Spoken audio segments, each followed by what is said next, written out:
Please all rise for the arrival of the Senate President, the presiding officer, and Senator Judges of the Impeachment Court.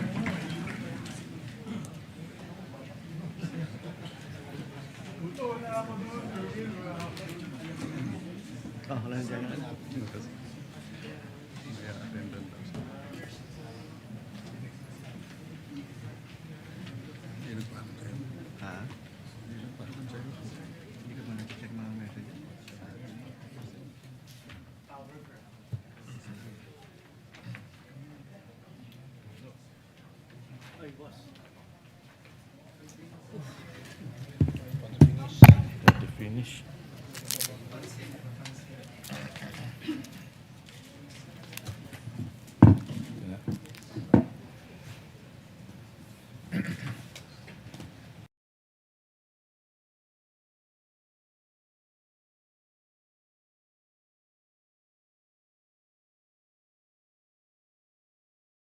The pain of penalty while the impeachment court is in session for the trial of Vice President Sara Zimmerman Duterte.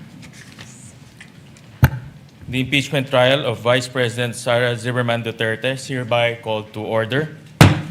We shall be led in prayer by Senator Judge Robin Hood Padilla. A'udhu billahi minash shaitanir rajim. Bismillahirrahmanirrahim. Alhamdulillah Rabbil Alamin. Panginoon naming nag-iisa, ang nag-iisang hukom, Panginoon ng lahat ng mga daigdig, ang pinakamawain, ang pinakamahabagin. Panginoon namin, hinihingi po namin ang inyong talino sa oras na ito. Sa oras na ito na ibinigay po sa amin ang pinakamabigat na obligasyon upang makapagbigay ng hustisya. Batid po namin, Panginoong Allah, na kayo lamang po ang nag-iisang hukom at ang pagiging hukom ay napakabigat na nakalagay po sa aming balikat upang magbigay ng hustisya, hindi lamang po sa mundong ito, kundi ito po ay isang bagay na dadalhin ng aming bayan sa kanyang kasaysayan. Napakabigat po nito, Panginoong Allah. At kayo lamang po ang makapagbibigay sa amin ng lakas ng loob upang magbigay ng tamang hustisya sa oras na ito. Amin. Amen. The clerk of court will now call the roll. Roll call of members. Senator Judge Aquino. Senator Judge Cayetano Alan. Senator Judge Cayetano Pia. Senator Judge De La Rosa. Senator Judge Ejercito. Senator Judge Estrada. Senator Judge Go. Senator Judge Ontiveros. Senator Judge Lacson. Senator Judge Lapid. Senator Judge Legarda. Senator Judge Marcoleta. Senator Judge Marcos. Senator Judge Padilla. Senator Judge Pangilinan. Senator Judge Soto III. Senator Judge Tulfo Erwin. Senator Judge Tulfo Rafi. Senator Judge Villanueva. Senator Judge Villar Camille. Senator Judge Villar Mark. Senator Judge Zubiri. The presiding officer, Senator Judge Escudero. Senate President Gatchalian. With 19 senator judges present, the chair declares the presence of a quorum. In accordance with the rules of procedure on impeachment trials, the chair now recognizes the duly elected presiding officer to preside over the proceedings of the impeachment court. Thank you, Mr. Senate President. If there are no objections, we shall dispense with the reading of the August 3, 2026 Journal of the Senate sitting as an impeachment court and shall consider the same as approved. Bago po tawagin ng presiding officer ang kasong nakabinbin sa impeachment court, may nais lamang po akong sabihin sa ngalan nating lahat. Magkakaiba man ang ating pananaw at bagaman magkakatunggali ang magkabilang panig dito sa impeachment court, may mga bagay-bagay na dapat pinagkakasunduan at pinagkakaisahan natin, lalo na dun sa mga napuyat kagabi kakapanood ng TV. At para sa akin ang isa po dito ay ang tagumpay at kampyonato ng ating magaling at magiting na kababayan na si Alex Ayala sa DC Open. Kaya't sa ngalan ng Senado, ng mga Senator Judges, mga kawani ng Senado, sa ngalan ng magatunggaling mga partido ng impeachment trial, nais po naming ipabatid ang aming nagkakaisang pagbati kay Binibining Alex Ayala sa kanyang panalo at kampyonato sa DC Open. Tunay na ikinararangal at ipinagbubunyikan naming lahat. Congratulations sa iyo, Alex.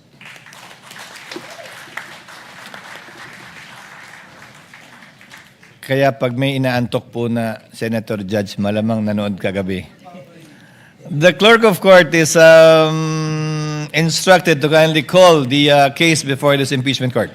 Case number 004-2026 in the matter of impeachment trial of Vice President Sara Zimmerman Duterte. Appearances?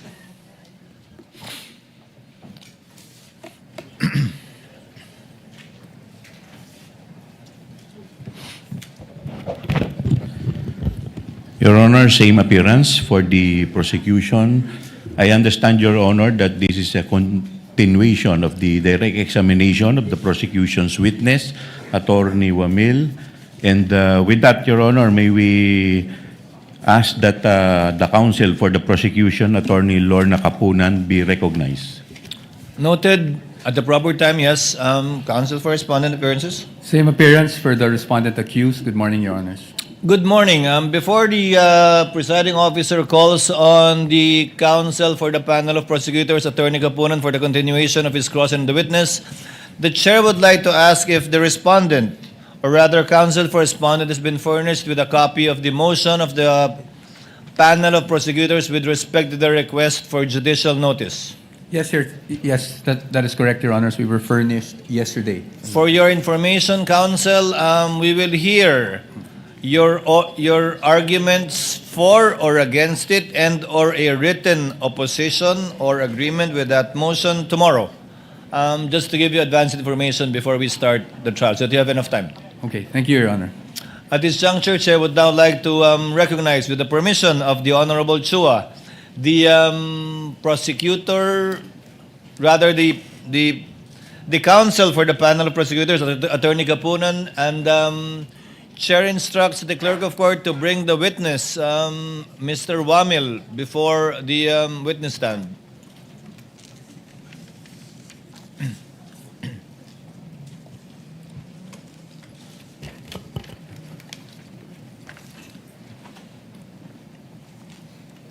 Mr. Wamil, it is understood that you will be continuing with your testimony under the same oath that you had and did yesterday. Do you understand that, sir? Yes, Your Honor.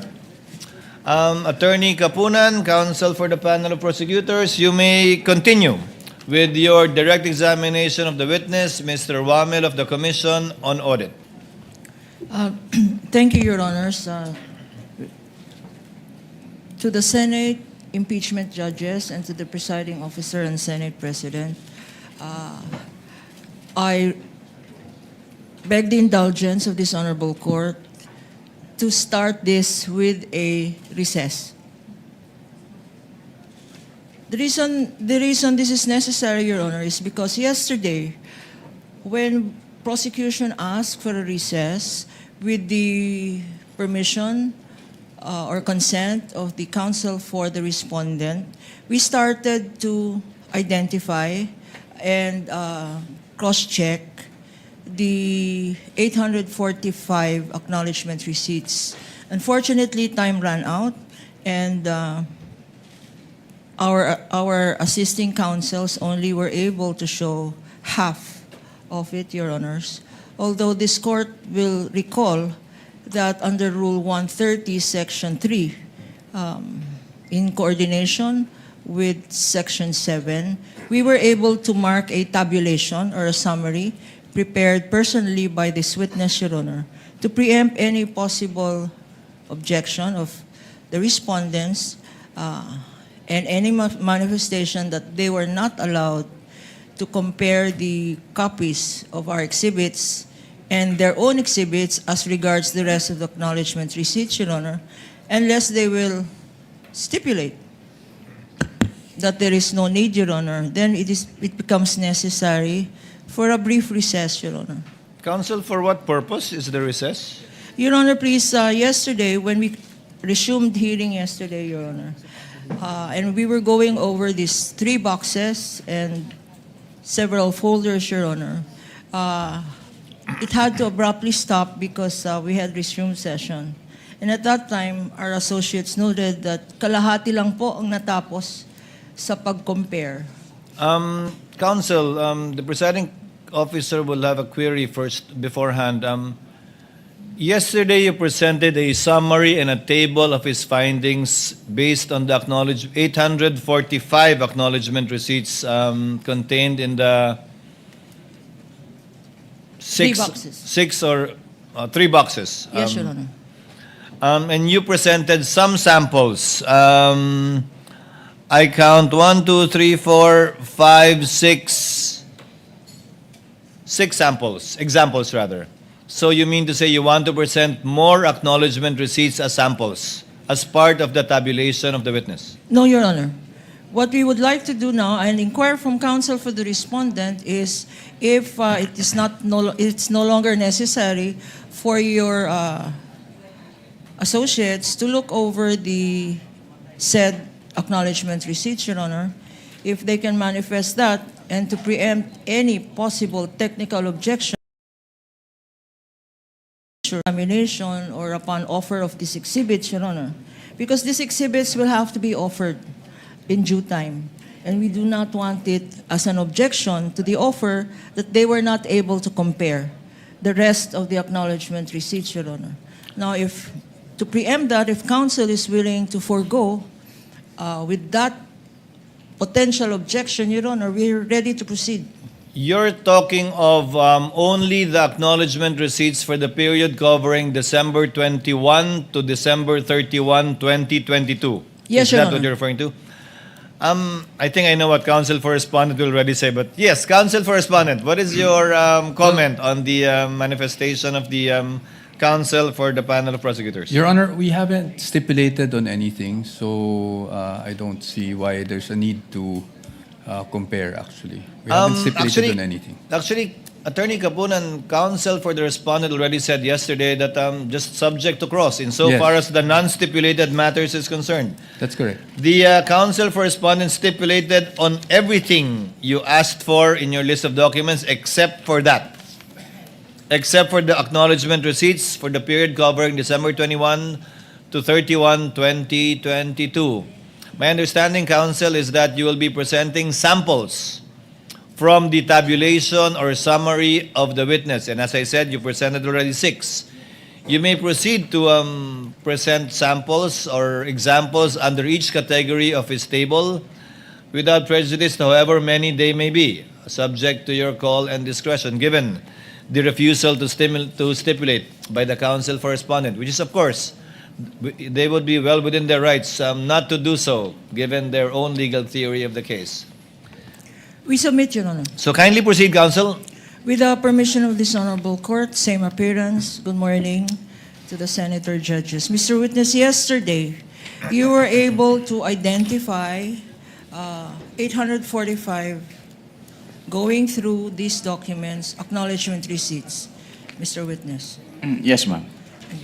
In these 845 acknowledgement receipts, which the prosecution marked as exhibits P-1-8-1 up to P-1-8-848, there is a portion there, and I will show you a sample on the screen. There is a portion in all of these acknowledgement receipts. At the bottom thereof, there is a signature in the phrase certified true copy. Can we present this witness with a sample acknowledgement receipt? Assisting counsel may approach from both parties. It's still Attorney Peña, right? Yes, Your Honor, and I remember. his mother will be happy again.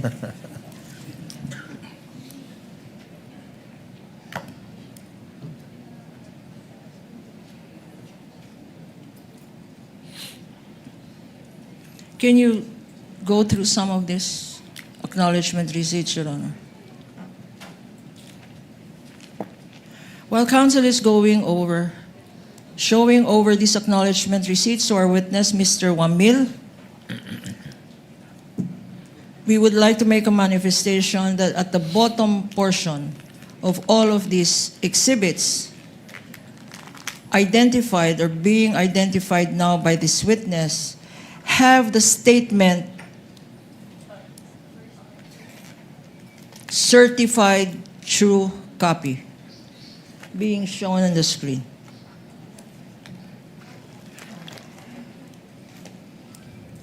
Mr. Witness, can you read?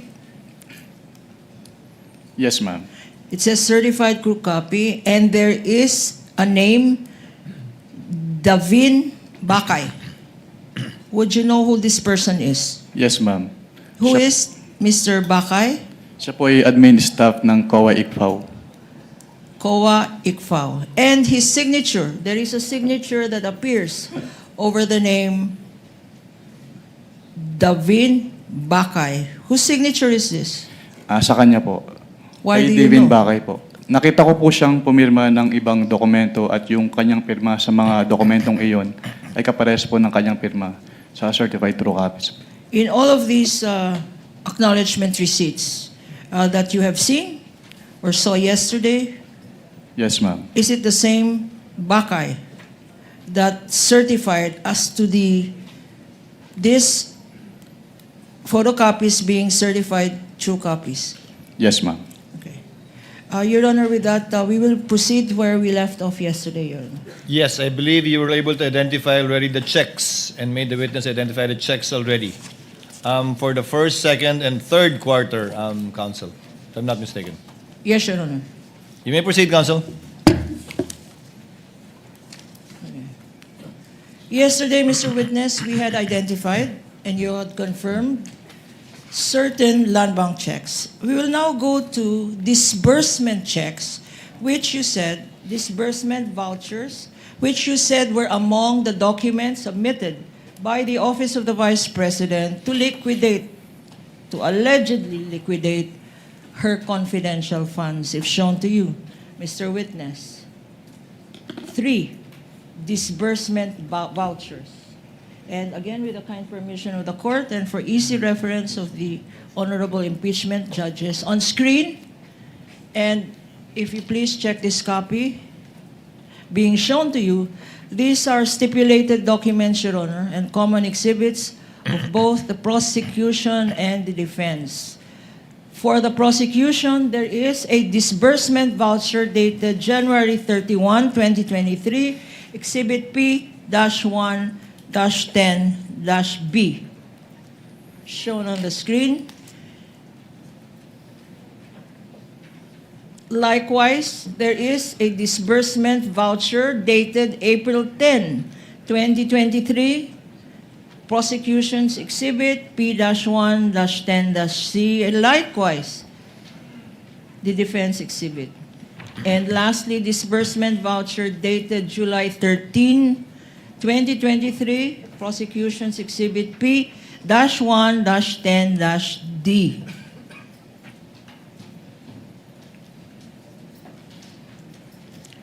Mr. Witness, With the indulgence of counsel, just for the record, the same pieces of evidence identified by the counsel for the panel of prosecutors are also marked, respectively, as D-133-OVP, D-1-57, rather 33 OVP, D-1-57 OVP, and D-1-82 OVP for the respondent. Counsel may proceed. Thank you, Your Honor. Now, Mr. Witness, sinabi mo kahapon na itong mga disbursement vouchers ay sinubmit ng Vice President mismo, ng office niya. Yes, ma'am. Okay. Pakisabi sa atin, ano ba ang significance nitong mga disbursement vouchers na nakikita natin sa screen? Ang significance po ng disbursement voucher na ito po kasi yung mag-initiate nung kanilang pag-process nung cash advance. At dito rin po nagsacertify yung various signatories nung disbursement voucher. Ang disbursement voucher, sinabi mo, dito nag-uumpisa ang proseso? Yes, ma'am. Anong proseso yan? Ng kanilang pag-withdraw po ng kanilang cash advance for the confidential fund. Withdrawal ng cash advance para saang periods? There are 3 disbursement vouchers shown on the screen and which you had identified. For clarity, ano ang mga periods na kino-cover nitong disbursement vouchers na to? Based on these disbursement vouchers po, ang period covered ay yung first DV, first quarter of 2023, yung second DV, second quarter of 2023, at yung third DV po ay third quarter of 2023. So covered ang 3 quarters ng confidential funds. Based on these Now, documents po. Based yes. on these documents. We go now to another set. Oh, there is a signature here. Here in the middle, there appears a signature being flashed on the screen. Nakalagay, certified expense, cash advance, necessary, lawful, and incurred under my direct supervision. You confirm, Mr. Witness? Yes, ma'am. Whose signature is this, if you know? This is the signature po of the Vice President Sara Duterte. And why do you know that this is her signature? Because the Office of the Vice President submitted po the specimen signatures of the signatories of their documents, and included in that submission po is the specimen signature of the Vice President, and her signature po on that specimen signatures is the same po with her signature on this document. Okay. Nakikita natin yung 3 signature ng Vice President sa disbursement vouchers na yan.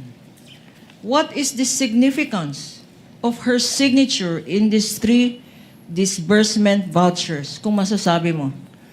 Based on these documents po, sinertify ni Vice President na yung kanyang cash advances ay kailangan na ayon sa batas at na-incur po under her direct supervision. And ano ang observations mo dito sa 3 disbursement vouchers na to?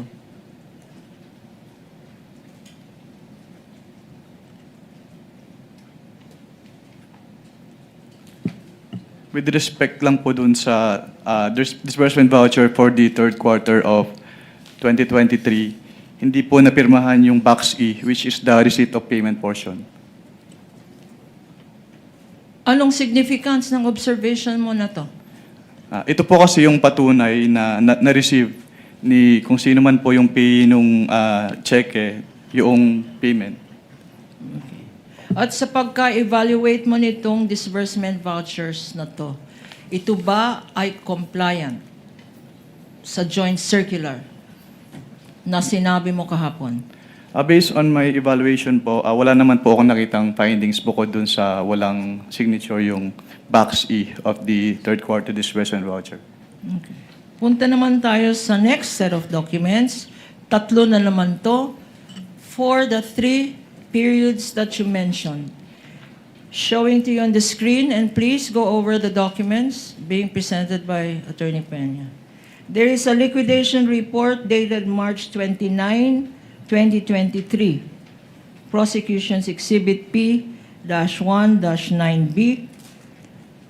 A liquidation report dated July 11, 2023, which is prosecution's Exhibit P-1-9C, and a liquidation report dated October 23, 2023, prosecution's Exhibit P-1-9D, a common exhibit stipulated by counsel for the respondent yesterday, Your Honor. Again, with the indulgence of counsel for the panel of prosecutors, for the record and for the easy reference of Senator Judges, the 3 documents referred to by Attorney Kapunan respectively are marked as well by the respondent as D-1-30-OVP, D-1-55-OVP, D-1-80-OVP. Do you confirm, counsel? I confirm, Your Honor. Counsel for the panel of prosecutors, Attorney Kapunan, you may proceed. Thank you, Your Honor. In the middle of these 3 liquidation reports, there appears to be an indication, quote unquote, certified purpose of cash advance duly accomplished. You confirm that, Mr. Witness? Yes, ma'am. And there is a signature, again, appearing on top. There is a signature appearing thereat. Whose signature is this? This is the signature po of the Vice President Sara Duterte. And you're familiar with this for the same reason, Mr. Witness? Yes, ma'am. Okay. Now, what is the significance of the statement certified purpose of cash advance duly accomplished with the signature of the Vice President appearing in all of these certifications? Based on these documents po, ang significance po nun ay sinertify po ni Vice President na yung purpose ng kanilang cash advances ay na-accomplish po ng agency.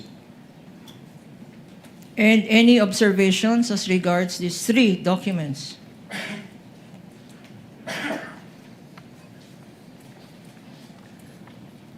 Wala naman po akong nakitang findings about these liquidation reports po. Just for purposes of clarity, itong three documents are similar to the three periods, the first quarter, the second quarter, and the third quarter months that you earlier mentioned, Mr. Witness? Can you repeat the question po, ma'am? Okay. Itong tatlong itong tatlong dokumento na nakikita mo dyan, para saang period ito? Based on these liquidation reports po, yung first liquidation report, ang period covered ay February 6 to March 29, 2023. Yung second liquidation report po ay April 25 to June 30, 2023. At yung third liquidation report po ay July 14 to September 30, 2023. Okay. Para maalala natin, to remind us, Mr. Witness, for these 3 quarters of the Office of the Vice President for which she submitted liquidation reports, magkano ang amount ng confidential fund per quarter? Based on these documents po, ang amount ng kanilang quarterly cash advance ay 125 million pesos per quarter. Ito ba ay fixed amount? Based on these documents po, yes, ma'am. At ito ba ay winidrawn ng buo? Based on these documents po, yes po. Punta naman tayo sa another 3 sets of documents shown on the screen for easy reference and document being shown to the witness to refresh his memory. We have accomplishment report dated March 30, 2023, Prosecution's Exhibit P-1-7-B. Likewise, an accomplishment report dated July 11, 2023, Prosecution's Exhibit P-1-7C, and accomplishment report dated October 9, 2023, Prosecution's Exhibit P-1-7D. Likewise, Your Honor, stipulated documents, common exhibits, both for the prosecution and the respondent or defense. Counsel for respondent, would you like to Yes, identify manifest. for the record the counterpart markings on the part of the respondent? Yes, Your Honors. On the part of the Respectively. respondent, yes, Your Honors. These are marked as Exhibit D-1-74-OVP, D-1-50-OVP, and D-1-99-OVP, Your Honor. For the record.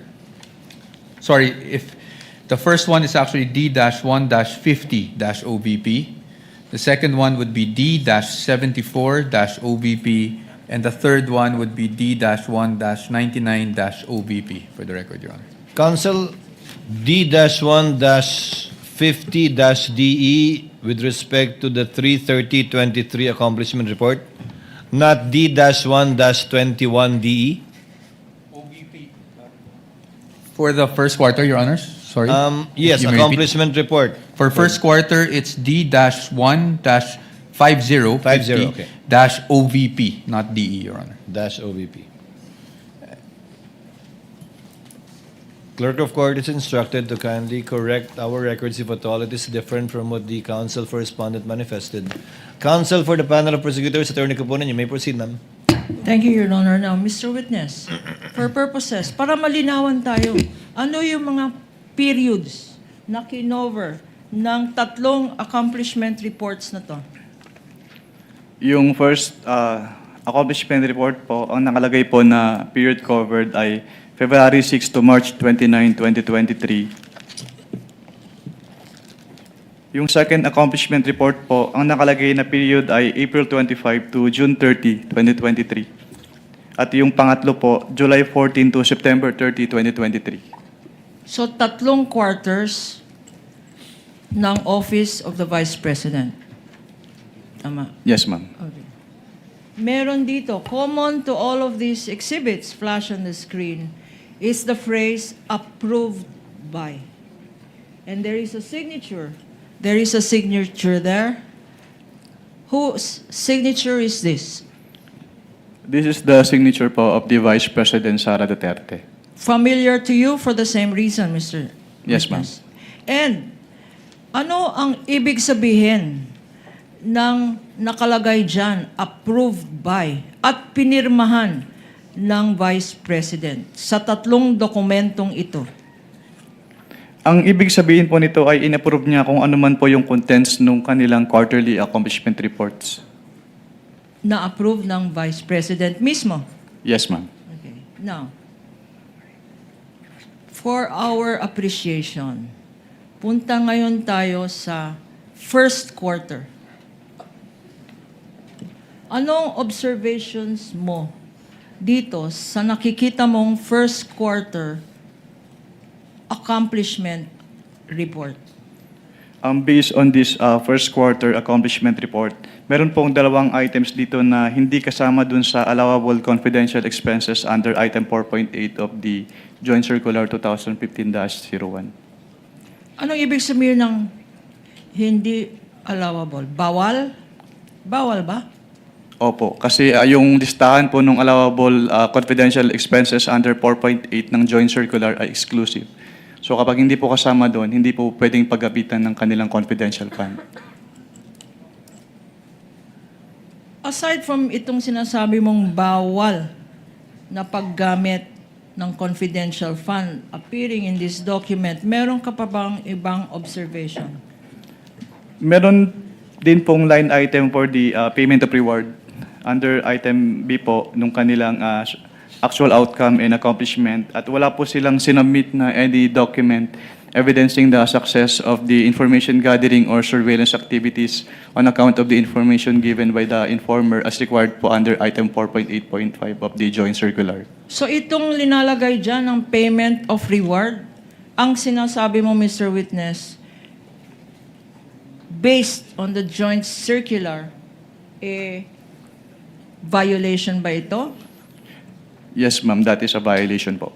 Bakit ulit violation itong nakalagay dyan?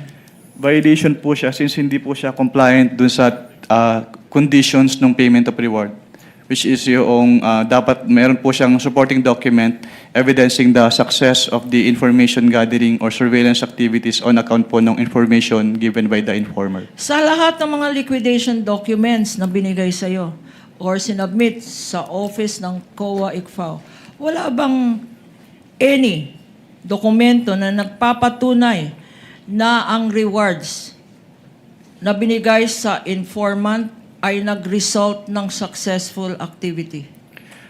Based on their submissions po, wala po, ma'am. Meron pa bang observation dito?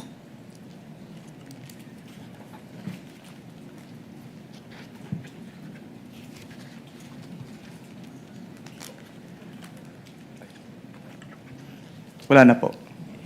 Punta naman tayo sa accomplishment report ng second quarter.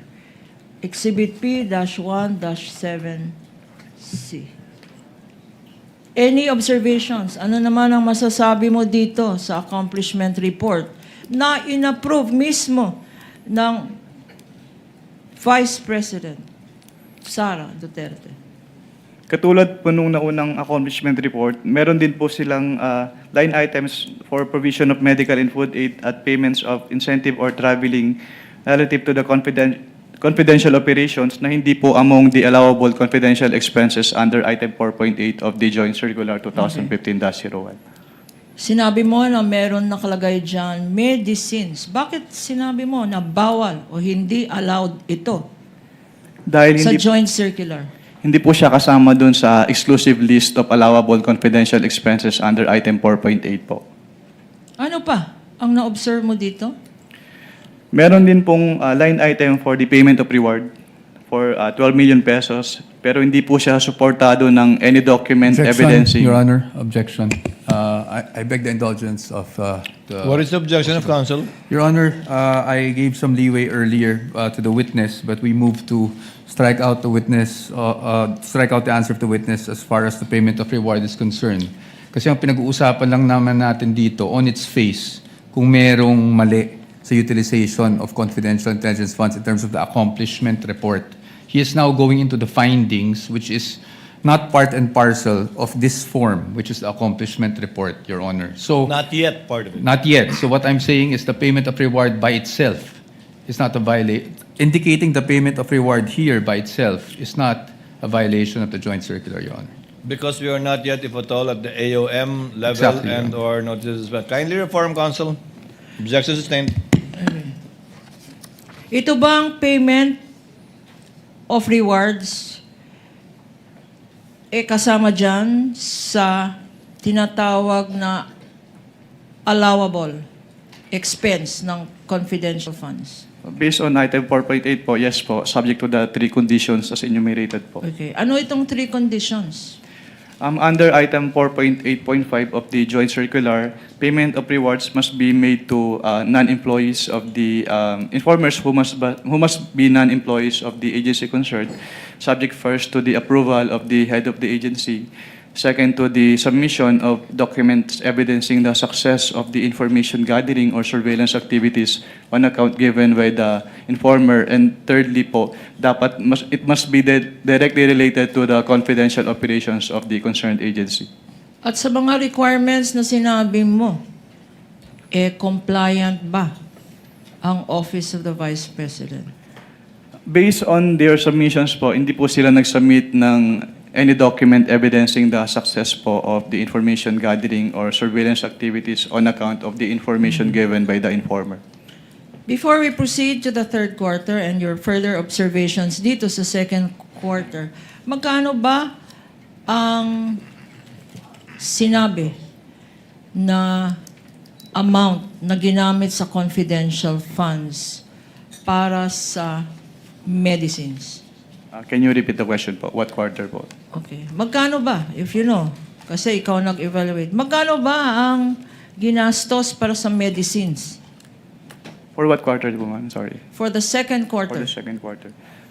Based on this accomplishment report po, yung provision of medical and food aid ay nagkaka-amount po ng 40 million pesos. Magkano ulit? Based po on this accomplishment report, yung provision of medical and food aid ay 40 million pesos po yung amount. Sa first quarter naman, meron bang entry dyan na nakalagay medicines? Meron pong entry dito for provision of medical and food aid for 40 million pesos po. 40 million pesos. 42 million pesos. 42 million pesos ang nakalagay dyan ngayon. Yes, ma'am. Sa accomplishment report na yan, meron bang inattach ang Office of the Vice President? First and second quarter na in-identify, meron ba siyang inattach mga dokumento na nagpapatunay na ginastos talaga yung 42 million na yan for the first quarter and 10 million na yan for the second quarter for medicines alone, Mr. Witness? Meron bang attachment itong accomplishment report na sinubmit? Wala po silang inattach na any document po supporting yung kanilang payment for medicine. Okay. Earlier, minention mo, meron ring gastos for traveling. Magkano naman yun, Mr. Witness? For what quarter po, ma'am? For the first quarter muna. For the first quarter po, yung kanilang payment of incentives or traveling relative to confidential operations ay 10 million pesos po. 10 million pesos. At again, tanong ko, sa expense na 10 million na yan for traveling expenses, meron bang inattach na mga annexes? Diyan, para explain, paano ginastos sa travel ang 10 million? May mga attachments ba? Yung accomplishment report na yan. Wala po silang inattach. Hindi na-explain itong 10 million, Mr. Witness? Walang official receipts attached? Meron ba? Wala pong official receipts na attach. Any other observation sa second quarter?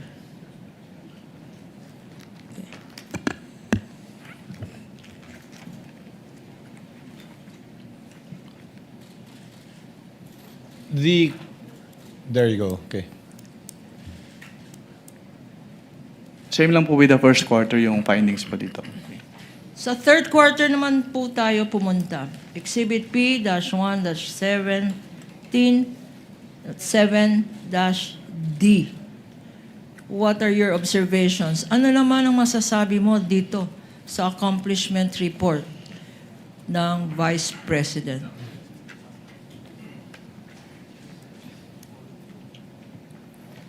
Meron din po silang payment of reward dito na worth 35 million pesos. Pero wala po silang inattach na any document evidencing the success of the information gathering or surveillance activities on account of the information given by the informer. Okay. Sinabi mo na walang sinubmit na ebidensya. Wala bang naka-attach dito sa accomplishment report? Wala po, ma'am. Okay. Walang report on success of the surveillance activity? Wala po. And, sa pagkaalam mo, and based on your evaluation of the provisions of the joint circular, compliance audit ito, compliant ba ito?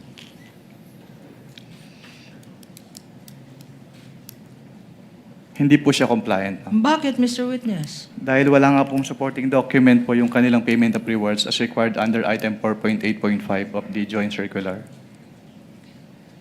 Sinabi mo 4.8 ng joint circular. Ito ba yung pinakita mo sa impeachment court kahapon?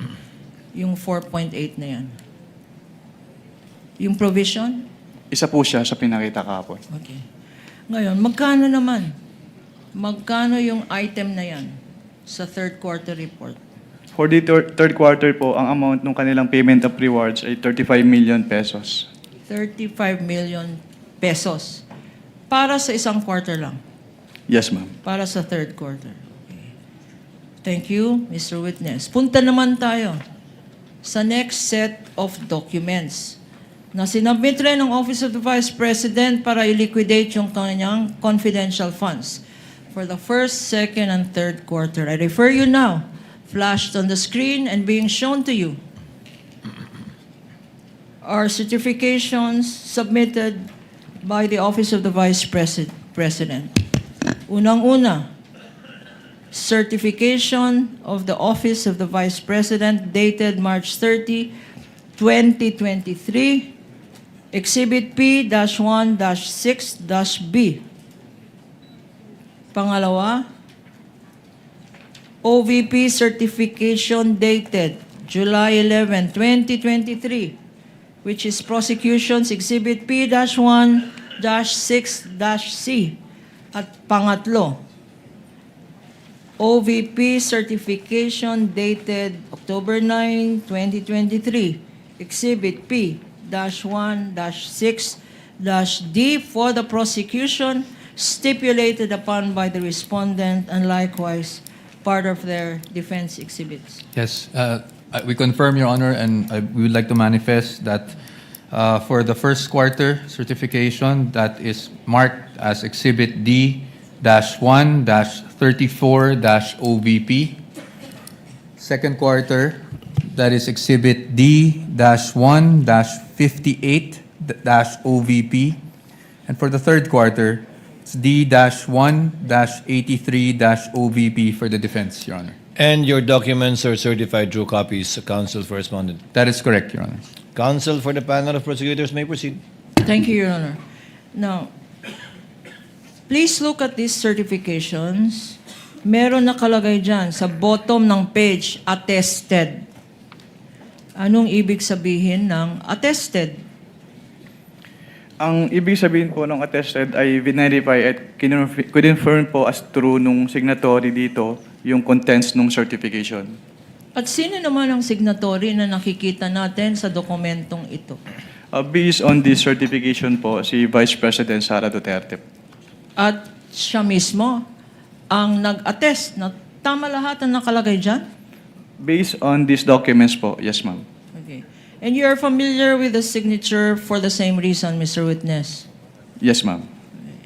Ano naman ang mga observations ang masasabi mo tungkol sa tatlong dokumentong ito? Incidentally, Mr. Witness, what periods did this cover, again, for the record? Based on their submissions po, yung for the first quarter, yung February 6 to March 29, 2023. For the second quarter, April 25 to June 30, 2023. And for the third quarter, July 14 to September 30, 2023 po. Okay. Ano naman ang masasabi mo? Ano naman ang observations mo sa tatlong dokumentong ito? Since these are pro forma documents po, wala naman po akong na-note na observations with these certifications. Anong ibig sabihin ng pro forma? Parang copy-paste? Naka-attach po siya as annex dun sa Joint Circular 2015-01. Okay. Naka-attach sa joint circular at yun ang Naka-annex. sinabit nila? Naka-annex po. Okay. Yung format. Ang tawag doon ay Pro forma po. Naka-annex yung format dun sa Joint Circular 2015-01. ang tawag ko doon copy-paste. Na copy-paste. Anyway, Your Honor, again, with all due respect to opposing counsel, I would like to object to Sustain. that characterization, Your Honor. Sustained, counsel. I withdraw, Your Honor. I just could not resist myself. Sustained. Counsel Now, may proceed. provisions of the joint circular. Sinabi mo, ito yung pinagbasihan mo ng mga evaluation mo ng mga documents na to. What, if any, are the violations that you observe based on the joint circular? May i-clarify po kung anong document po yung pinipertain niyo, ma'am. Ano?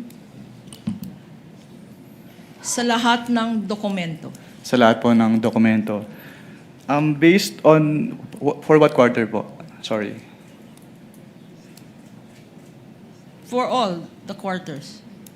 For all the quarters. Yung first and second quarter po kasi magkasama sa isang AOM lang. And then yung third quarter ay nakaseparate po yung AOM. So punta muna tayo sa first and sinasabi mo, Mr. Witness, na yung first and second quarter, isa lang ang na-issue na AOM. Ano tong ibig sabihin ulit ng AOM? Audit Observation Memorandum po. Okay. And Based on the Joint Circular 2015-01, yung Audit Observation Memorandum po ay yung written notification to the agency informing them of the deficiencies po noted during the audit and requiring them to submit an explanation or the documents being sought po dun sa AOM or both. okay, under the circular, this joint circular that you mentioned, ito bang Audit Observation Memorandum? Kailan ini-issue ito? Ini-issue po siya upon evaluation po nung auditor noong documents at may na-note po siyang findings doon based on the evaluation po. Okay. Pero meron tayong konting background, no? Kasi kahapon, meron ring na-stipulate ang respondent at ang prosecution ng mga notice of suspension at notice of disallowance. For the better appreciation of this honorable court, paki-educate kami. Pakisabi nga anong difference ng AOM, Audit Observation Memorandum, pagkatapos yung Notice of Suspension, at pagkatapos yung notice of disallowance. Ano ang mga pagkakaiba nitong tatlo? If I am to start po with the definitions po based on the joint circular, katulad po nung na-define ko kanina sa AOM, it is an written notification to the agency concerned of the deficiencies noted during the audit and requiring them to submit an explanation po or the documents being sought or both po. Okay. At ang agency po ay merong 15 days from the receipt of the AOM within which to submit their comments, justifications, or documents po as required Okay. po in the AOM. So pagkatapos ng issuance ng isang audit observation memorandum, ang mga subject ng audit ay binibigyan ng 15 days para mag-submit ng mga dokumento. Based po dun sa rules and regulations on settlement of accounts po ng COA. Yes, ma'am. Paano pag may sinubmit na dokumento at hindi pa rin sapat or tama or insufficient or may discrepancy? Anong nangyayari? Kapag may sinamit po na document at based on the evaluation of the auditor, hindi pa rin po sapat yung document na yon, then that is the time po na mag-i-issue na po ng notice of suspension. At Anong definition ng notice of suspension sa joint circular? under the joint circular po, yung notice of suspension is a written notification to the agency head and the accountant informing them of the temporary disallowance po nung disbursement sa audit because it appears that the disbursement is irregular, illegal, or improper and requiring them to submit their justifications or the documents po being sought in the AOM or both. Sinabi mo, Mr. Witness, para maintindihan natin, no? Ito ay temporary. Okay. Yes, ma'am. Based on findings na irregular. Ano ba irregular? Ano ibig sabihin Irregular. ng irregular? Based on COA circulars po, ang irregular disbursement ay yung mga disbursement na hindi umaayon or hindi nagko-comply dun sa requirements ng mga COA issuances. Okay. Sa Pilipino, ang tawag dito ay irregular pa rin. Tama? Itong illegal. Anong ibig sabihin ng illegal? Kapag sinabi pong illegal, yung disbursement po ay hindi nagko-comply dun sa applicable laws. At kung sinabi mong improper, Kapag improper naman po, ang ibig sabihin, yung expenses ay either unnecessary, excessive, extravagant, or unconscionable po. so pag nagbigay kayo ng notice of suspension, ito ay nagpapahayag. This means, ang significance nito ay na-observe ninyo, ikaw, sa audit findings mo, na ito ay irregular, illegal, or improper. Leading, Your Honor. Objection. Kindly reform, Counsel. I will go to the next question. Pag hindi na-comply ang notice of suspension, what action, if any, is taken by your office? Kapag hindi po na-comply yung notice of suspension, then that is the time po na mag-i-issue na kami ng notice of disallowance. Ano naman itong notice of disallowance? Based on the joint circular po, yung notice of disallowance ay yung written notification to the agency head or the accountant informing them of the disallowance nung disbursement and requiring them to restitute the amount po nung disbursement because yung disbursement ay illegal, improper, or irregular. So, Mr. Witness, whether tinatawag mo ito AOM or Audit Observation Memorandum, or whether notice of suspension, or whether notice of disallowance, in these three stages, nabibigyan ng opportunity ang ino-audit na agency para mag-comply? Yun po ba ang ibig sabihin ng explanation mo? Kapag sa AOM po, tsaka notice of suspension, yes, binibigyan po silang ng opportunity para mag-comply. Pero kapag ND na po kasi, pag notice of disallowance, ang tangi remedy na lang nila is to settle the amount or to appeal with the commission proper. Okay. Let us go now to the issue of the Office of the Vice President. Earlier, you said AOMs were issued to the Office of the Vice President, correct? Now, Yes, ma'am. specifically, let us go now to the first and second quarter of 2023, showing to you, and if shown to you and flashed on the screen, would you be able to identify the same?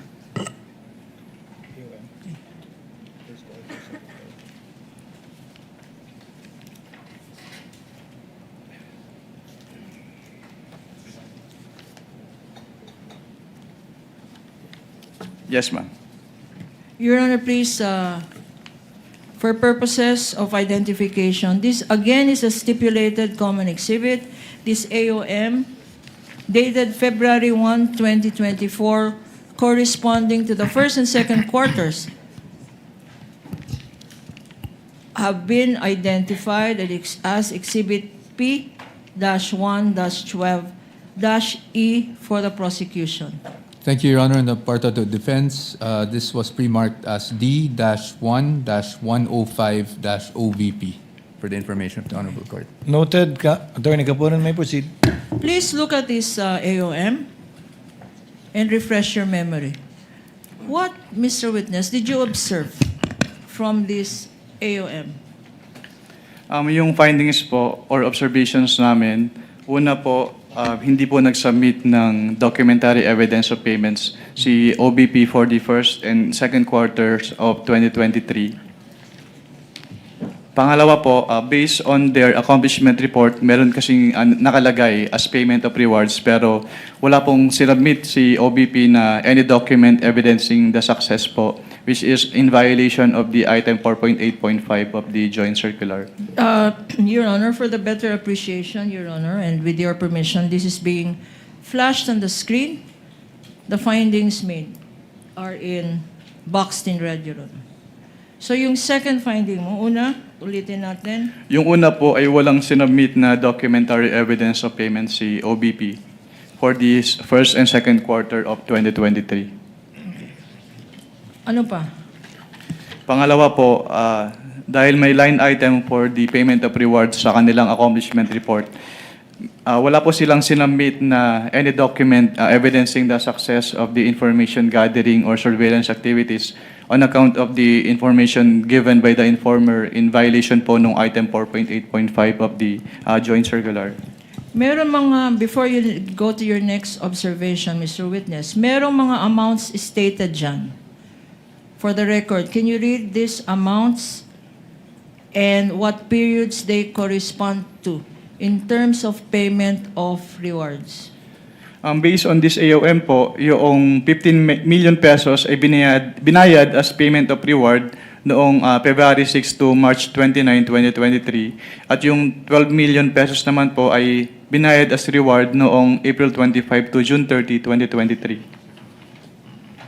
And nakalagay dito, non-compliant with item 4.8 from 0.5.b of the joint circular. Why is this non-compliant based on your submissions in your AOM? Yung item 4.8.5.b po kasi, yun yung documentary evidence o yung document evidencing the success of the information gathering or surveillance activities. Pero since wala po silang sinubmit na document na yon, hindi po nag-comply yung kanilang payment of rewards dun sa requirements ng joint circular. Para maintindihan natin, kasi medyo technical to, no? Ano yung evidence of success? Ano ang kino-consider ng office mo na evidence of success?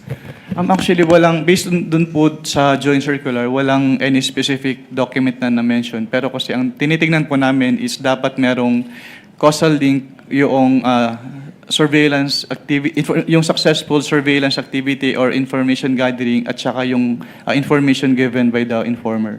Hindi ba confidential itong information na rini-require niya? Confidential ba to? Yung tinatawag mo na causal. Cause at saka effect. Yes, ma'am. Hindi ba yan? Is that confidential information? Since yun po yung requirement ng joint circular, kailangan po nilang i-comply po. Necessary ba ang... I will reform. Next question, Mr. Witness. There is a box here in paragraph 3. What is this all about? What box po? The Sa one being report? shown? Ano ang nakalagay dito? Nakalagay sa paragraph 3 that the amount with reference to medicine and food aid. Please look at your notes and tell us the significance of these findings. Nakalagay po dito sa number 3 na merong items for the provision of medical and food aid at payment of incentives for traveling relative to the confidential operations ng agency doon sa kanilang first and second quarter accomplishment reports. Okay. Meron mga amounts indicated dito. Pakibasa. Yes, ma'am. For the accomplishment report for the period February 6 to March 29, 2023, Magkano ito? sa provision of medical and food aid po, ang nagastos nila ay 42 million pesos.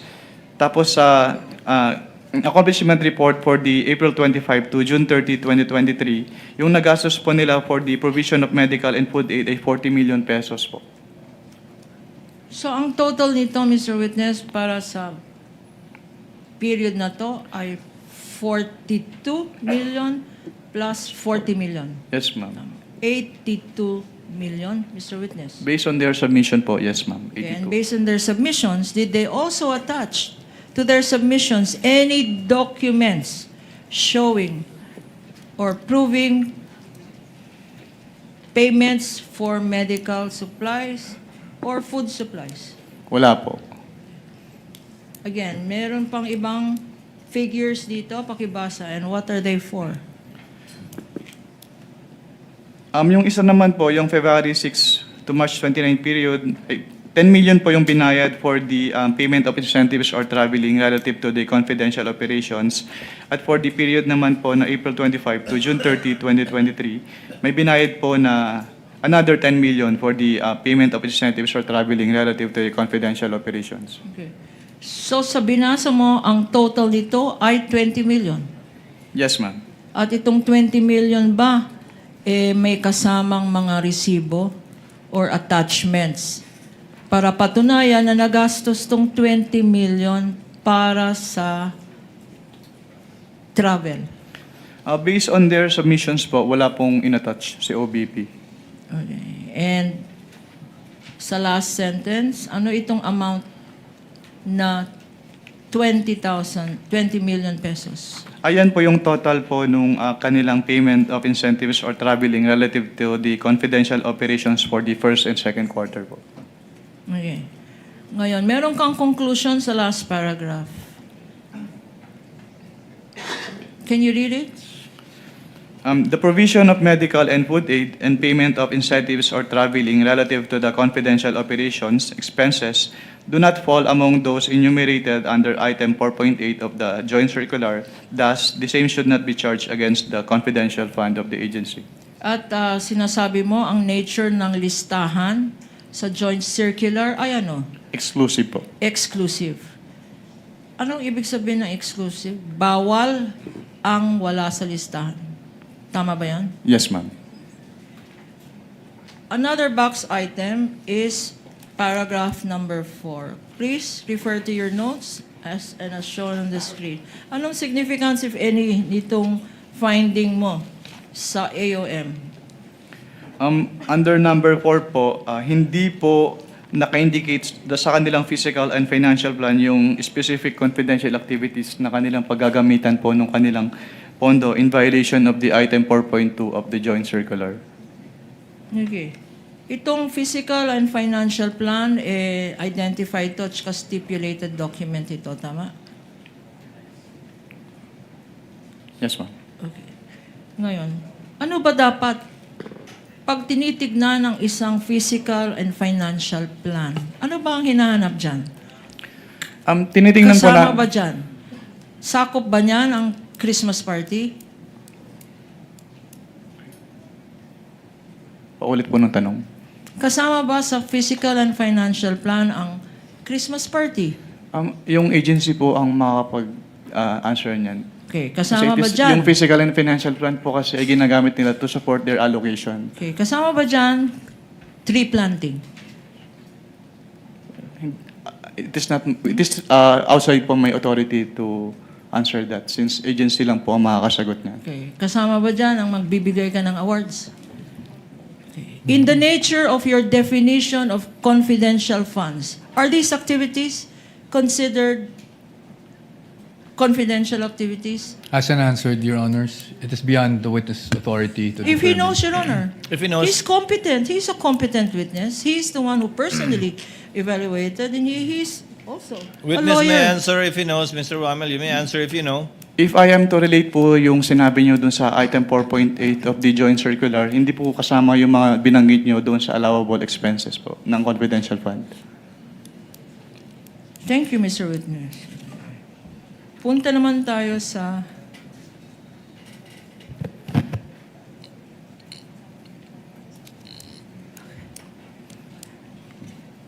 itong AOM, Audit Observation Memorandum, ang exhibit number ay, for the record, P-1-12-E. Mr. Counsel for the respondent, this is a common exhibit. Already stipulated and the counterpart exhibit marking by the respondent was already given for the record. After receiving,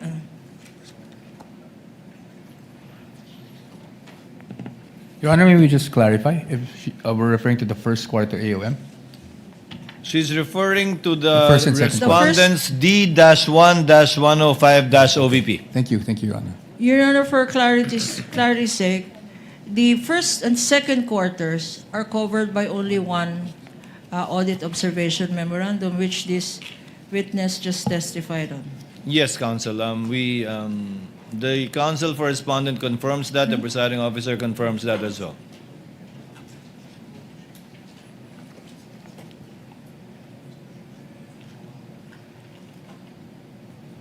What other liquidation documents, Mr. Witness, were submitted to you for the Office of the Vice President? We now go to the third quarter. No.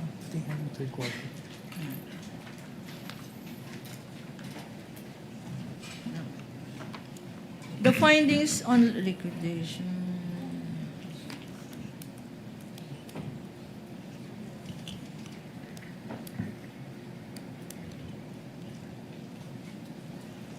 Mr. Witness, what were your findings? Because this covered the first and second quarter.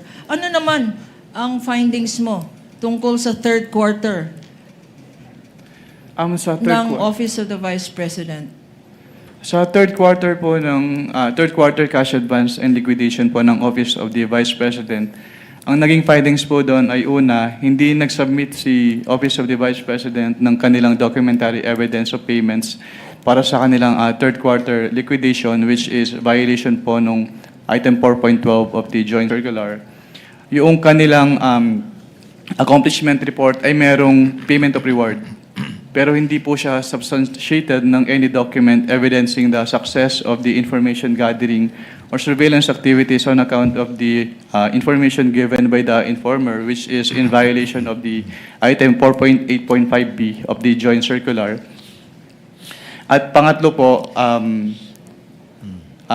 Your Honor, may I be allowed po to refer to the AOM for the complete With the permission of the presiding enumeration po officer. of the findings.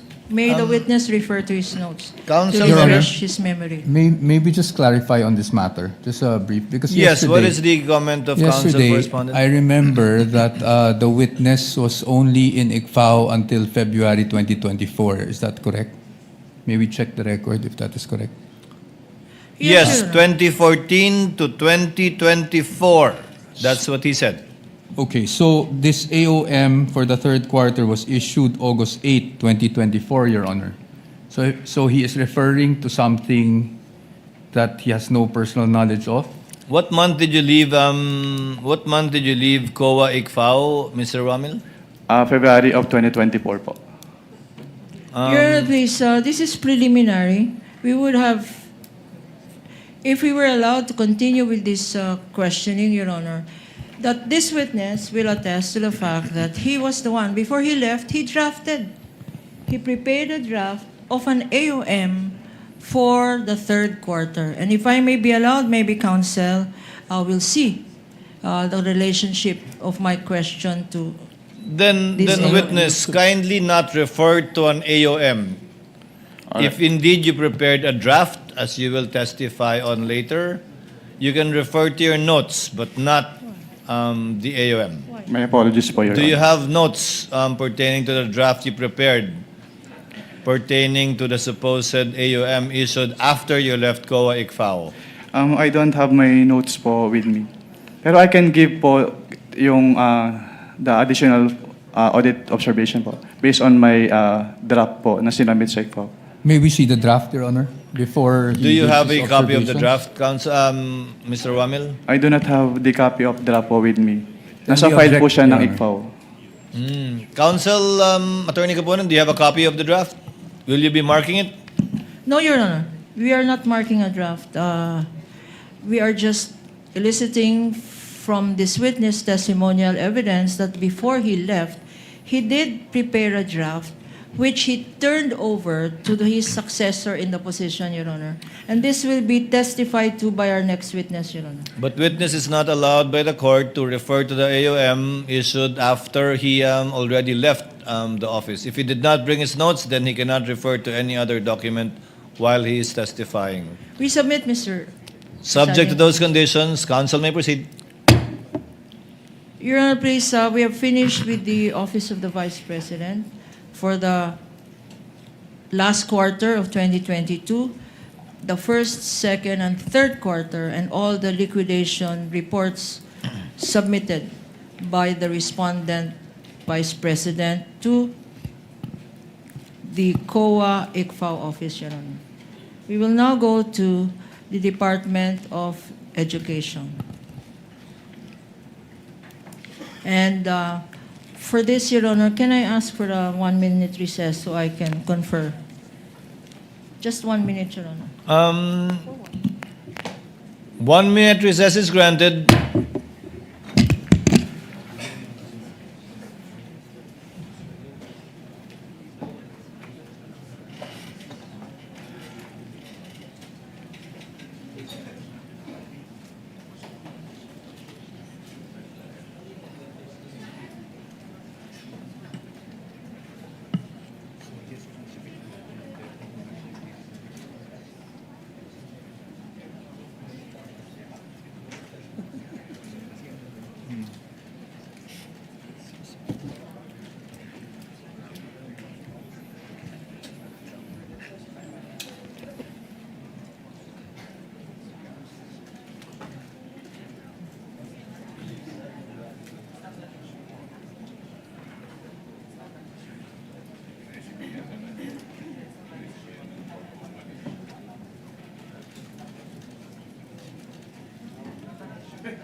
Ready, Your Honor.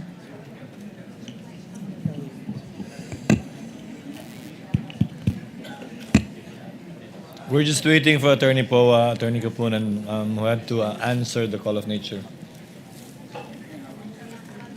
Bridge.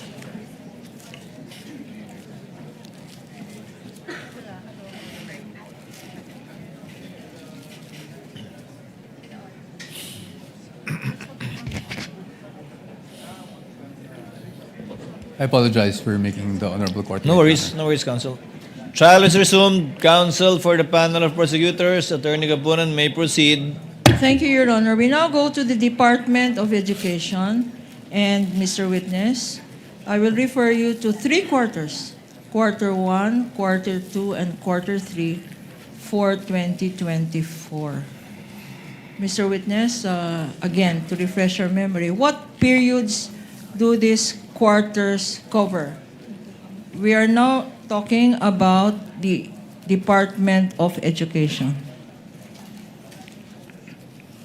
Based on their submissions po to the ICFAO, yung first quarter po, ang coverage po noon ay February 20 to March 30, 2023. Yung second quarter po ay April 20 to June 29, 2023. At yung third quarter po ay July 12 to September 29, 2023. Okay. And the Department of Education, Mr. Witness, please confirm whether or not they submitted documents by way of liquidation for their confidential funds.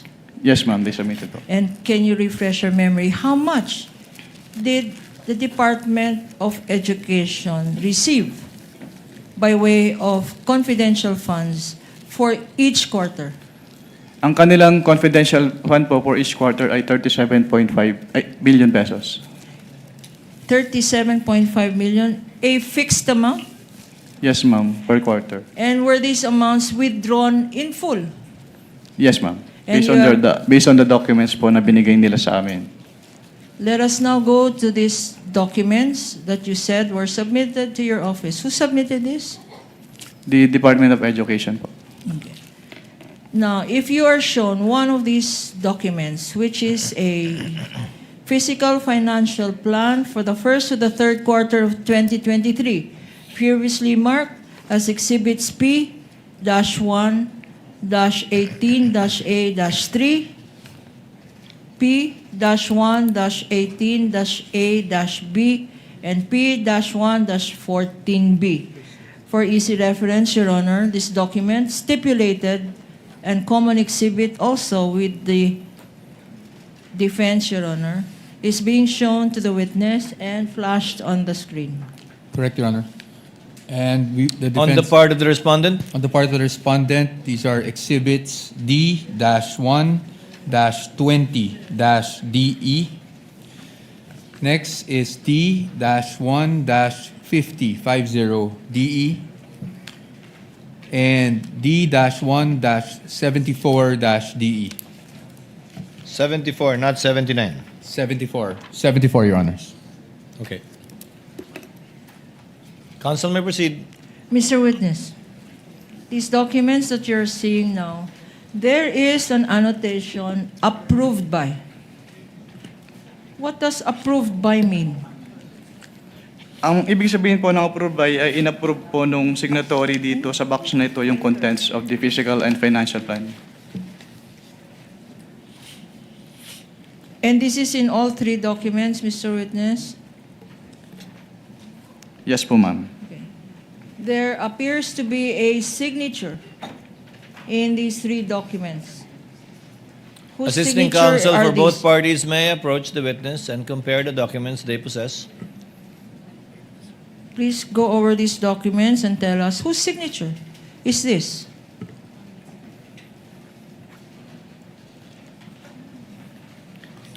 Signature po ni Vice President Sara Duterte po. And you're familiar with this signature for the same reasons you stated, Mr. Witness? Yes, ma'am. What does a signature of the Secretary, and here it is the signature of the Vice President, concurrently Secretary of Education, Sara Duterte. What does this signature attest to? Katulad po nung nasabi ko kanina, yung signature niya po rito, ang ibig sabihin ay inapprove niya po yung contents ng physical and financial plan. I am showing to you now, Mr. Witness, a document which is for the third quarter of 2023.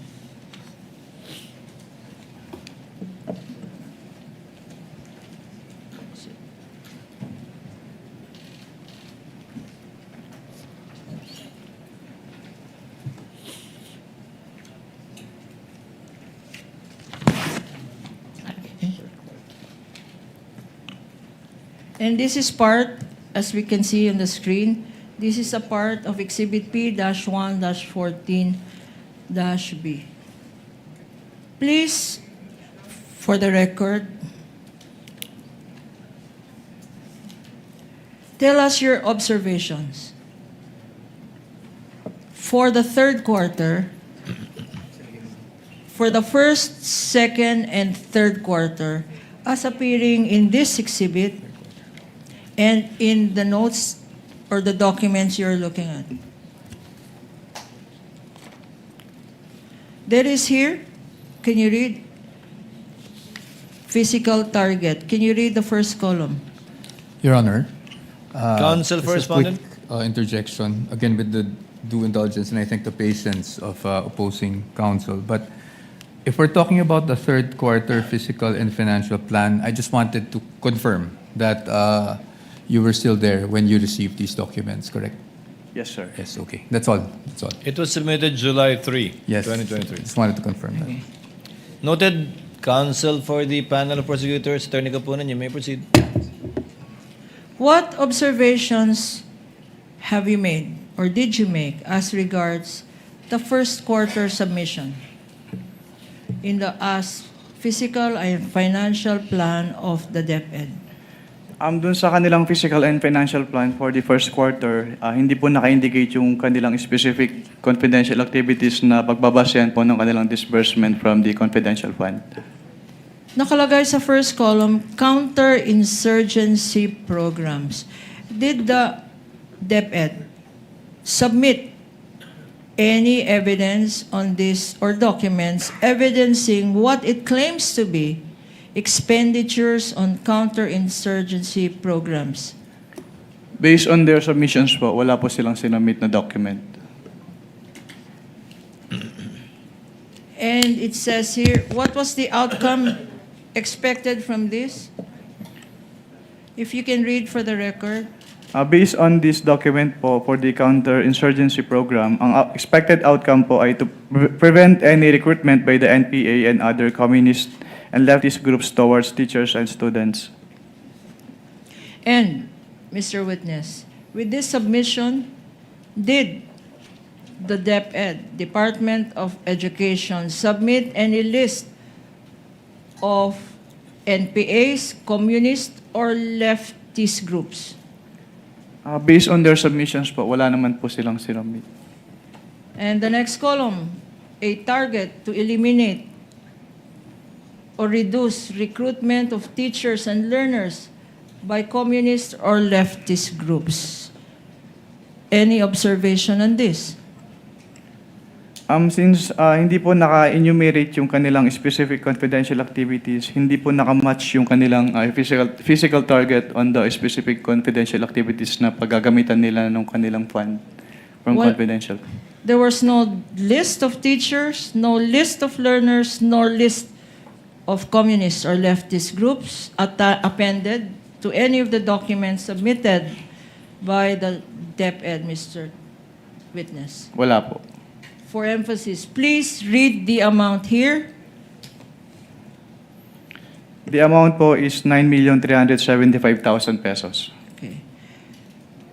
We go as well to the second quarter. What observations can you make about the second quarter, Mr. Witness?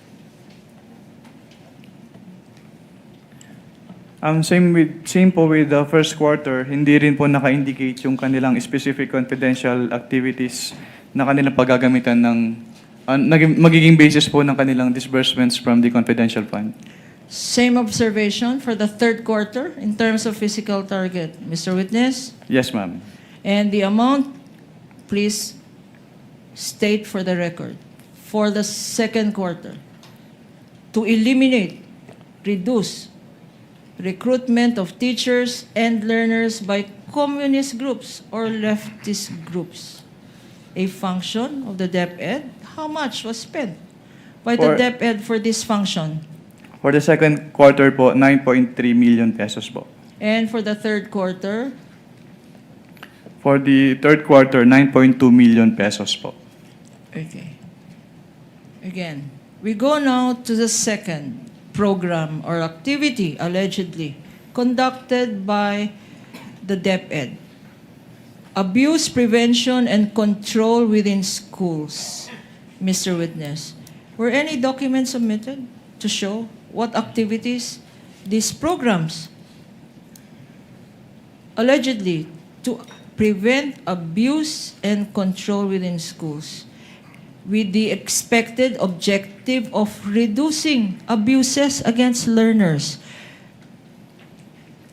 Did the DepEd submit any documents as to list of schools or list of learners or list of or number of abuses? Based on Reduce. their submission po, wala po silang sinubmit na document. And the third column says, increase community participation in reporting cases against learners. You confirm that, Mr. Witness? Yes, ma'am. Based on And the this same document is po. true for the second quarter and the third quarter, Mr. Witness. Based on this document po, yes, ma'am. Okay. How much was spent on this activity to increase community participation for the first quarter? For the first quarter po, 10 million pesos. And the second quarter? For the second quarter, 10,075,000 pesos po. And for the third quarter, Mr. Witness? 10,125,000 pesos po. Okay. And for this community participation, totaling for the three quarters, 30 million. Meron bang listahan ng mga communities kung saan na-increase ang participation nila para sa reporting ng abuses ng mga kabataan? May listahan ba na sinubmit ang DepEd dito Wala po silang sinubmit na listahan. para sa tatlong quarters, Mr. Witness? Yes, ma'am. Okay. Punta naman tayo dito sa number 3. Nakalagay dito, anti-illegal activities operations. Meron bang listahan na binigay ang DepEd? Kung ano-ano itong anti-illegal activities operations? Based on their submission po, wala po silang binigay na listahan. Itong nakalagay na illegal activities within schools, may listahan ba ng eskwelahan na binigay? Wala po silang binigay na listahan. May linagay ba na ano-ano ang tinatawag ng DepEd na illegal activities? Pwede pa ulit po ng tanong. Yung mga activities na sinabi dito sa exhibit, may listahan ba kung ano yung illegal activities na gustong eliminate ng DepEd? Wala po silang binigay na listahan. Okay, sa third column, nakalagay, increase and heightened conduct of surveillance activities to prevent illegal activities.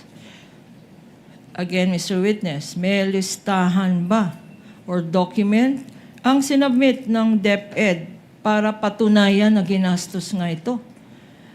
Wala po silang sinubmit. And your observation is likewise the same, Mr. Witness, for the second and third quarters? Walang submission na binigay. Yes, ma'am. Okay. Pakibasa ang amounts involved dito. For the first quarter, ang amount ay Anong item po, ma'am? Number 3? Number 3, yung tinatawag na anti-illegal activities operations. Magkano? Magkano ginastos ng DepEd? For the first quarter po, 9 million pesos. For the second quarter, 9.1 million pesos. And for the third quarter, 9,140,000 pesos po. Ano ang arithmetic nun? 9 times 8, almost 30 million. 27 million, 27 million. 240,000 pesos po. Nawala, 27 million, nawala namang kasamang document para sabihin kung ano yung mga illegal activities na yan. Lastly, Mr. Witness, anti-extremism at terrorism programs. Extremism and terrorism programs ng DepEd. Anong ibig sabihin nito? Nakalagay dito sa second column, Your Honor, pakibasa. Your Honor Yung will second object column. to the question, anong ibig sabihin? Because obviously this is something submitted by the DepEd and the witness is not competent enough to testify what DepEd meant. Your Honor, I was just reading it. In fact, there is no question on what is this. Then I apologize for that. I just heard anong ibig sabihin. Winidraw ko na yun, Apa, Counsel. sorry. Sa second column, gather information necessary for the implementation of general peace and order. Peace and order within the department. Within the department. Meron bang sinubmit na documents dito, Mr. Witness? Anong document po ulit yun, ma'am? Itong nakalagay dito, to gather information necessary for the implementation of general peace and order within the department. Tama bang basa ko? Hindi within the country. Within their own department. What documents were submitted to evidence this information gathered? Wala po silang sinamit na document. Last, please. Intensifies, next column. Intensify background investigation of DepEd personnel and learners involved. Terrorist groups sa campus involved in terrorist groups. Mr. Witness, any evidence of this intensification? Pinatibay daw ang background information kasi daw merong terrorist groups sa mga eskwelahan. Ano naman ang dokumentong sinabmit ng DepEd para patunayan? Natunay nga na may terrorist ang mga eskwelahan. Meron ba? Submit the documents.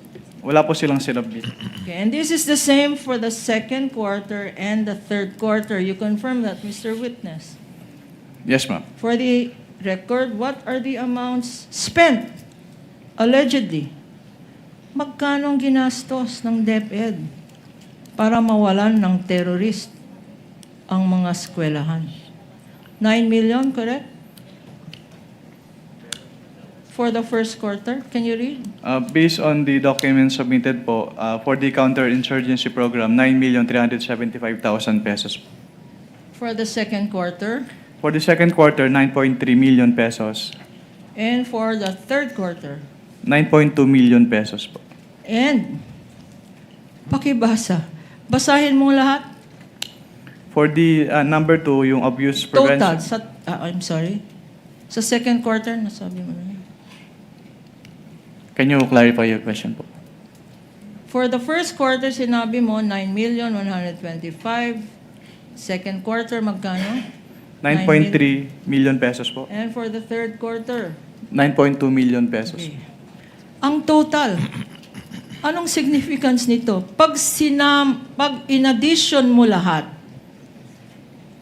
first quarter, second quarter, third quarter, at lahat ng activities na sinabi dito na wala naman dokumento, 37 million pumatak per quarter. You confirm that, Mr. Witness? Based on the document po, yung total po ay 37.5 million pesos A fixed amount. per quarter. A fixed amount for the first quarter, 37.5, Mr. Witness. Based on this document po, yes ma'am. Another fixed amount for the second quarter. Based on this document po, yes ma'am. Another fixed amount for the third quarter. Based on this document po, yes po. Okay. Sino naman ang pumirma dito? Again, Mr. Witness, na nakalagay approved by. Ang nakapirma po dito ay si Vice President Sara Duterte po. And that is her signature, Yes, ma'am. which you are familiar with for the same reason you said earlier. Yes, ma'am. Okay. We now go to 3 liquidation documents, which are land bank checks, again stipulated to by the counsel for the respondent. These are land bank checks number 0000453, dated February 20, 2023, Exhibit P-1-20-A. Another land bank check 000000964, dated April 19, 2023, and another land bank check number 000002250, dated 11 July 2023, marked by prosecution respectively as Exhibit P-1-20-A, P-1-20-B, and P-1-20-C, being flashed on the screen and shown by Attorney Peña to the witness. For the record, counsel for respondent, these are your exhibits. What again for the record? For the check ending 0453 dated February 20, 2023, Your Honors, that was marked as Exhibit D-1-3-DE. For the check dated July 11, 2023, check ending number 2250, that is Exhibit D-1-57-DE. And for the other check, ending 0964, dated April 19, I believe, 2023, this is D-1-27-DE, Your Honor. Correct. Duly noted. Counsel may proceed. Thank you, Your Honor. Now, tell us, Mr. Witness, ano naman ang significance ditong mga 3 land bank checks na nakalagay dito sa screen at na-examine mo? Ang significance po ng land bank checks na ito ay ito po yung proof na pwede nilang i-withdraw yung kanilang cash advances po. And anong periods covered? Based on the documents po na mention na pakita earlier, for the first quarter, ang period covered po ay February 20 to March. May I refer po to the documents for the period po, Your Honor? Witness may do so with respect to the, you're referring to the physical and financial plan? To the ano po? Or to the check? Not the check. To the land bank checks, Your Honor.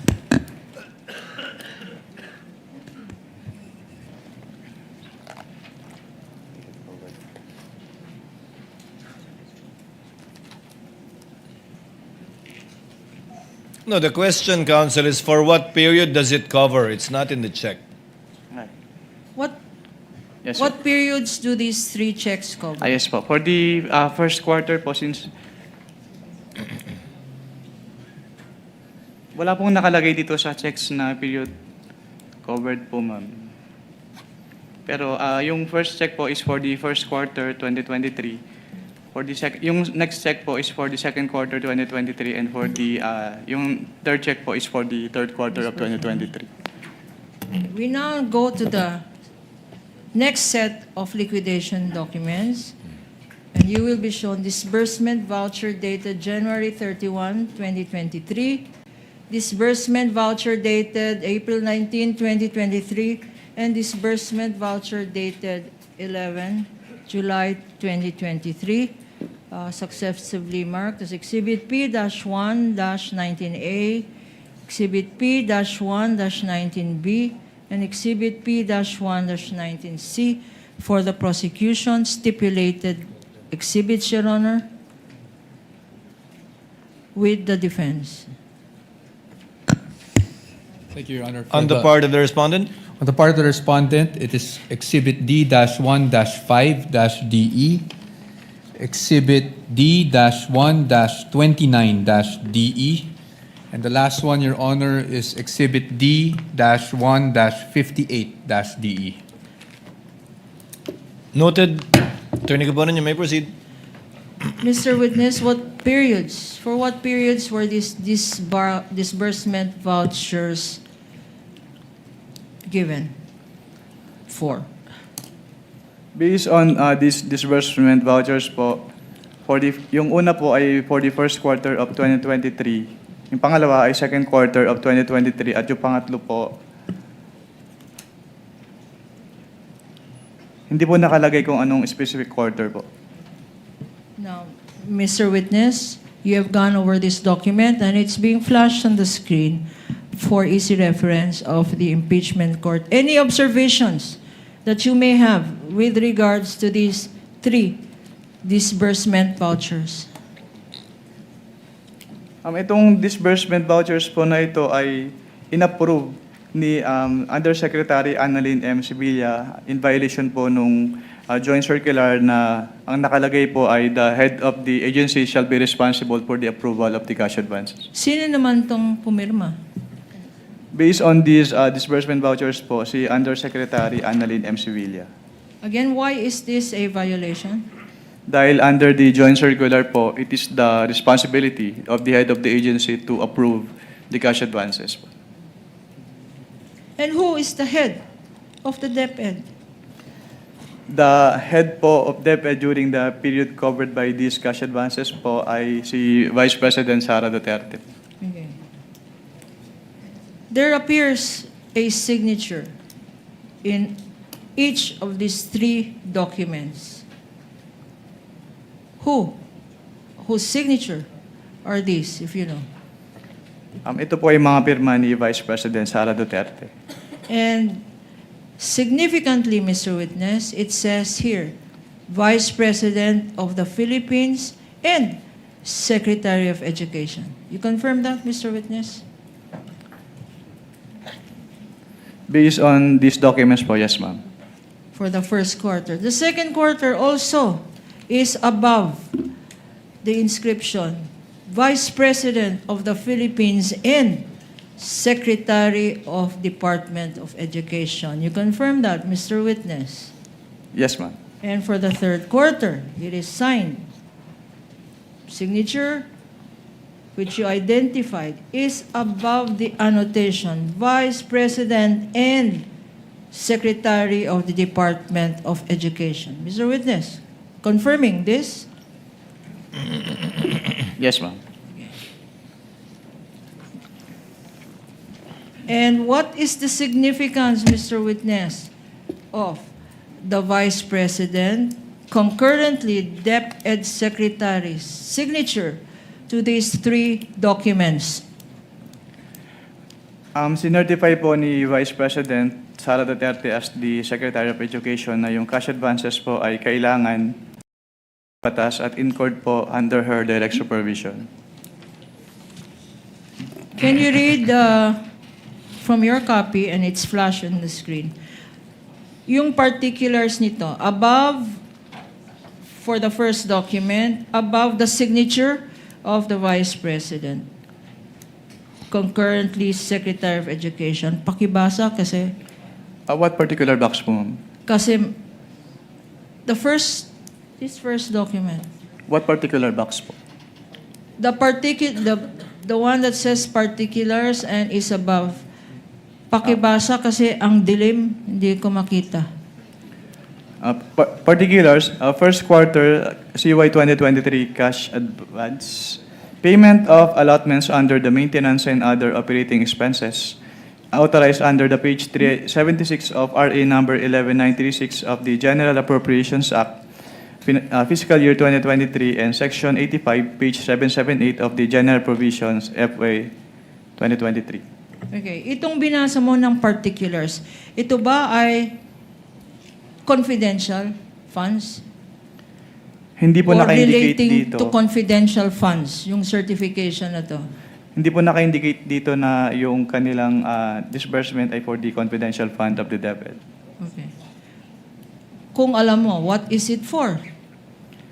Based on this document po, ang nakalagay ay payment of allotments under the MOOE. Anong ibig sabihin ng MOOE? Ano ibig sabihin nun? Kung hindi ito confidential funds, ano naman itong MOOE na pinaggamitan ng pera na confidential funds ng Vice President cum Secretary of Education? Yung MOOE po kasi kasama yun doon sa kanilang regular funds. Regular funds. Yes, ma'am. Ang regular funds ba, paki-explain lang sa akin from a layman's point of view. Ano ang regular funds at ano ang confidential funds? Yung regular funds po ng agency, yun yung kanilang pondo na ginagamit nila for their operations, and yun po.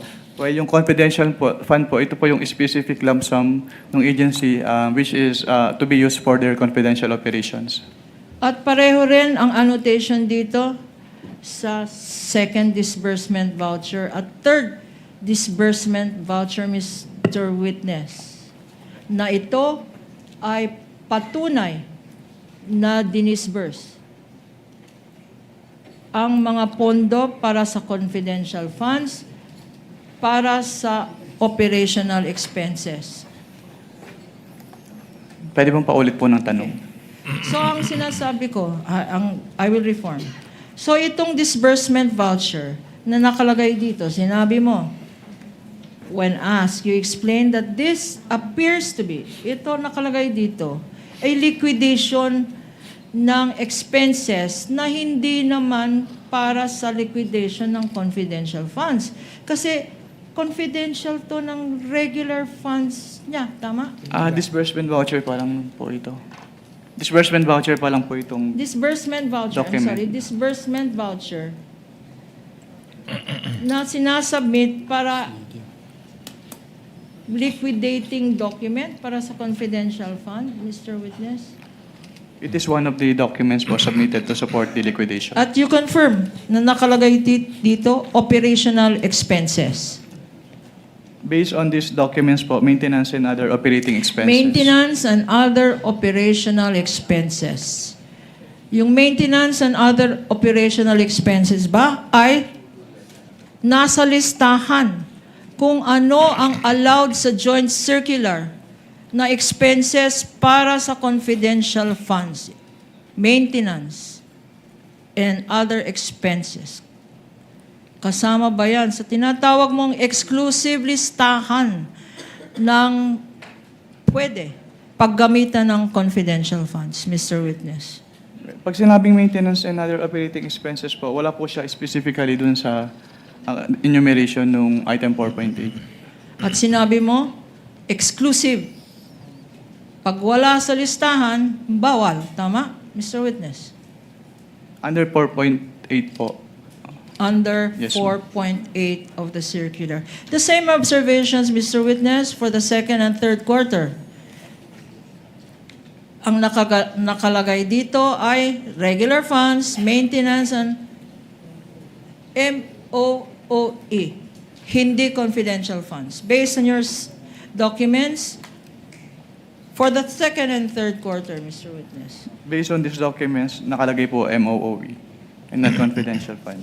Okay. Punta naman tayo sa next set of documents, Mr. Witness. Mr. Witness, you want to drink water? Okay lang po. Inom ka ng tubig, baka pagod ka na. Pero konti na lang. Okay, punta naman tayo sa next set of documents. Ito naman ay liquidation report dated March 31, 2023. Liquidation report dated June 30, 2023, and liquidation report dated September 29, 2023. Exhibits P-1-18-A, Exhibit P-1-18-B, and Exhibit P-1-18-C, respectively, common stipulated document with the defense, Your Honor. For the respondent, For the respondent, it For the is respondent. respectively, respectively, it is D-1-2-DE, Next would be D-1-26-DE, and the third one would be D-1-55-DE, Your Honor. Correct. Noted. Counsel, please proceed. Mr. Witness, please look at your document again at pakibasa yung particulars. Sa first liquidation report, anong period covered ito? Based on this liquidation report po, February 20, 2023 to March 30, 2023. At anong nakalagay dito? First quarter nakalagay, and it says here particulars. Again, madilim. Pakibasa itong nakalagay under the column particulars. Under the column particulars, ang nakalagay po ay to liquidate the cash advance granted for payment of operational MOOE expenses of the Vice President, Secretary of Department, covered by check number 000000453, dated February 20, 2023, with DV number 2023-02-02987. Mr. Witness, sinabi mo MOOE na naman. Maintenance and other operational expenses. Ito ba ay allowed as liquidation ng confidential funds under your joint circular 2015? Kung MOE po yung expense, hindi po siya kasama doon sa specific enumeration ng joint circular under item 4.8. At kagaya ng sinabi mo, exclusive ang listahan at bawal ang wala sa listahan. Tama, Mr. Witness? Yes, ma'am. The same observation can be made. Second quarter, tama, Mr. Witness, and third quarter. Based on these documents po, yes po. The second quarter covering what period for the record? For the second quarter, ang nakalagay po dun sa liquidation report, April to June 30, 2023. And the third quarter, Mr. Witness? Ang nakalagay po dun sa liquidation report, July to September 30, 2023. At pareho rin nakalagay. Walang reference sa confidential funds at sinabi mo earlier, itong MOOE, maintenance and other expenses, are dapat kasama sa regular funds, hindi confidential funds, Mr. Witness. Yes po, ma'am. At meron dito sa bottom portion, signature. In all three documents, there is a signature appearing thereat. Pakitingin ng signature na yan.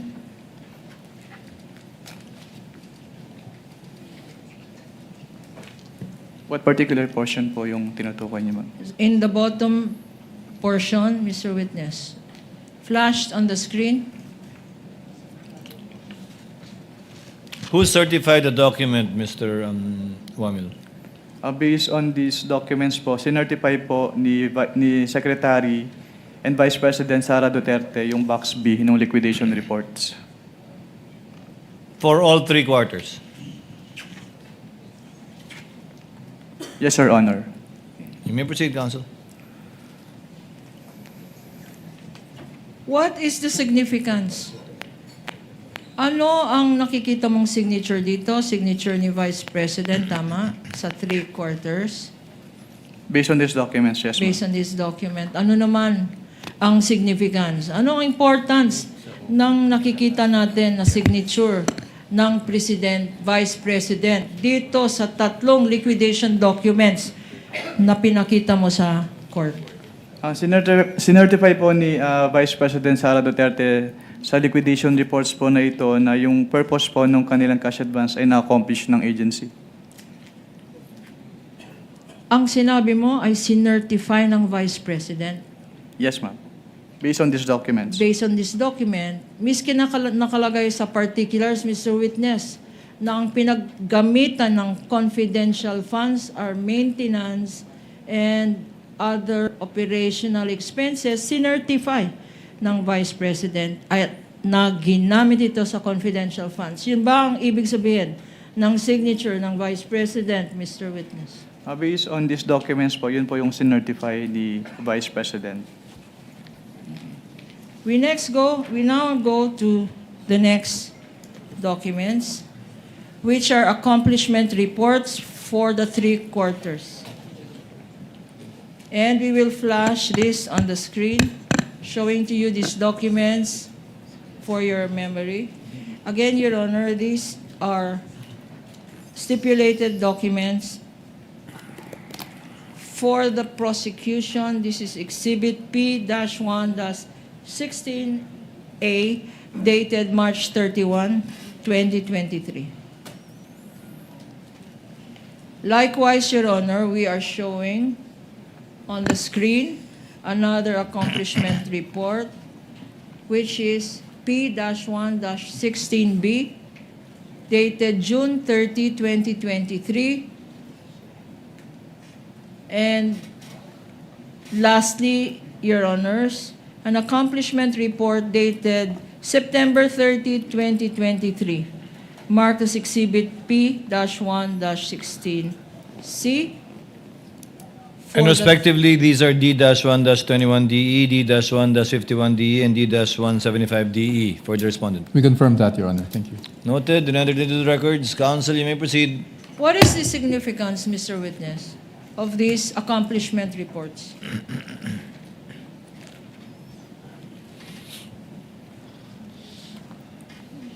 Can you repeat the question po, ma'am? Sorry.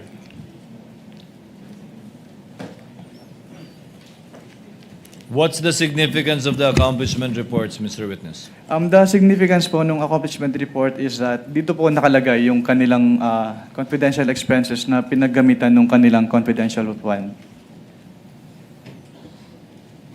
And what observations do you have?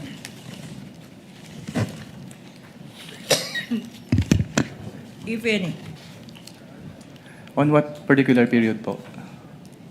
per quarter. The first quarter, anong observation ang masasabi mo dito sa accomplishment report na sinubmit? For ng the DepEd? first quarter po, meron po silang sinama na line item for na confidential expense na hindi po among the allowable confidential expenses under item 4.8 of the Joint Circular, at yun po yung payment of incentives for traveling relative to the confidential operations under the Counterinsurgency Program, also under the Abuse Prevention and Control with Schools Program, under the Anti-Illegal Activities Operations, and under the Anti-Extremism Terrorism Programs. And also dun sa kanilang anti-extremism or terrorism programs, meron ding nakalagay na provision of medical input aid, which is not among the allowable expenses under item 4.8 of the Joint Circular. Okay. Mga magkano? You mentioned here that the actual outcome accomplishments are purchase of information, payment of rewards, purchase of supplies, payment of incentives, traveling related to confidential information. Magkano naman ang amounts involved dito? For the what program po? Yung payment of information. Sandali. Prevention of recruitment. Ito, nakalagay dito, actual outcome. Nag-prevent daw sila ng recruitment ng mga NPA at komunista at leftist groups Under the sa prevention. eskwelahan. Magkano ang bayad doon? For the purchase of information po, 2,470,000. For the payment of reward, 2 billion pesos. For the purchase of supplies, 2,805,000 pesos. And for the payment of incentives or traveling relative to the confidential operations, 2.1 million pesos po. With a total amount po na 9,375,000 pesos. Para sa prevention ng recruitment ng NPA, ng komunista at ng leftist sa mga eskwelahan, Mr. Witness. Under this accomplishment report, yes ma'am. Okay. Nag-submit man ng dokumento ang DepEd kung ano-anong eskwelahan sila successful. Based on their submission, wala po silang sinubmit na particular schools. Okay. Dito rin sa column na to nakalagay conducted surveillance in 115 areas. May sinabmit ba ang DepEd ng listahan ng 115 areas na ito? Wala po silang sinabmit. At nakalagay dito sa item B, 100% successful daw sila. 100% implementation of activities without untoward security-related incidents. Itong activities na to, na 100% compliance daw. Meron bang listahan na sinabmit ang DepEd para dito? Wala po. Okay. Last column, reduce abuses against learners. Purchase of information, payment of reward, purchase of supplies, payment of incentives, or traveling. Pakibasa, Mr. Witness, magkano ang total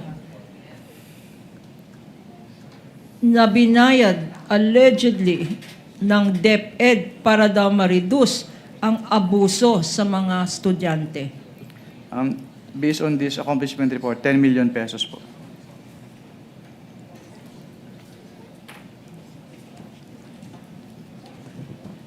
I'm sorry. What else did you observe, Mr. Witness? Based on this accomplishment report, meron din po silang payment of reward na 2 million pesos for the counterinsurgency programs, 2,130,000 pesos for the abuse prevention and control within schools, 1.5 million pesos for the anti-illegal activities operations, 1,879,000 pesos for the anti-extremism, terrorism programs. Pero wala po silang sinamit na document evidencing the success of the information gathering or surveillance activities on account of the information given by the informer. Base sa observation mo at sa mga sinabi mo dito, meron bang violations ito ng Joint Circular 2015? Yes po, na-violate po yung item 4.8.5 of the Joint Circular. Pakiulit nga kung ano yung item 4.8. Yung item 4.8.5 po, doon nakalagay yung 3 conditions for a valid payment of reward. Una, it must be approved by the head of the agency. Pangalawa, it must be supported with a document evidencing the success of the information gathering or surveillance activity on the account of the information given by the informer. At pangatlo ay dapat directly related yung activity to the conduct of the confidential activities of the agency concerned. Ano naman, Mr. Witness? Para sa unang item, prevention of recruitment, etc., 9.3 million. Para sa reduction of abuse against learners, 10 million. Para sa eliminate illegal activities sa loob ng eskwelahan, another 9 million. At para kumuha ng alleged mga information para i-implement daw itong mga programs na to, 9.1. At lahat-lahat, iba-iba. Pero ang total na naman ito, basahin mo nga ang total for the period February 20, March 30, 2023. Ang total po ay 37.5 million pesos. Eksakto, Mr. Witness. Eksakto po sa cash advance nila. Eksakto sa cash advance nila. Sa last page dito, and I show you now the last page, there is here. Approved by. Anong ibig sabihin?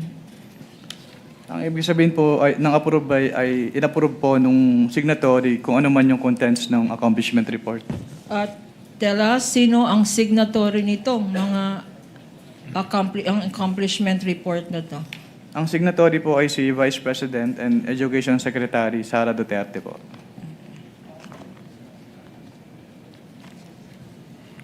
We now go to the next document.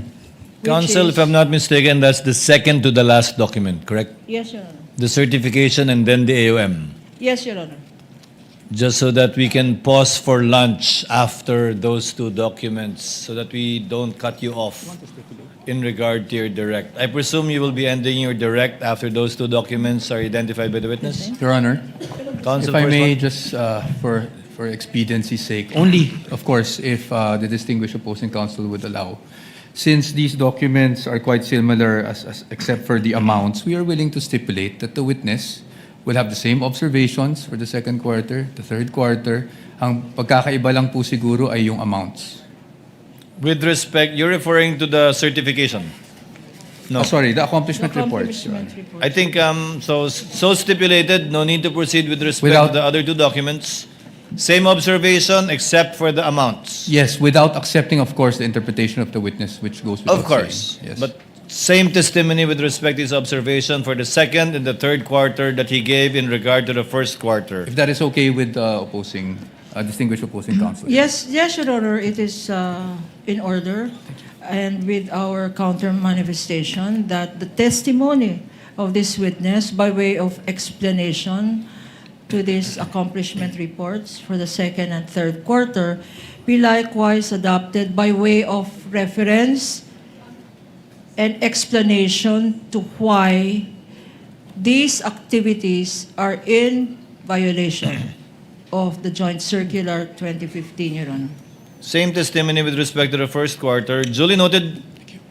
Counsel may proceed with certifications and I guess the AUM. Again, before we pause for lunch, Counsel.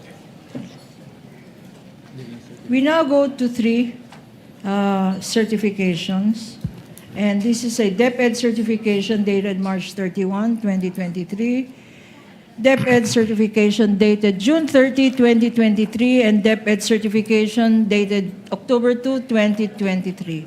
P-1-15-A, P-1-15-B, and P-1-15-C. And likewise for the respondent, D-1-6-DE, D-1-30-DE, and D-1-59-DE. We confirm, Your Honor. Thank you. Noted. Counsel may proceed.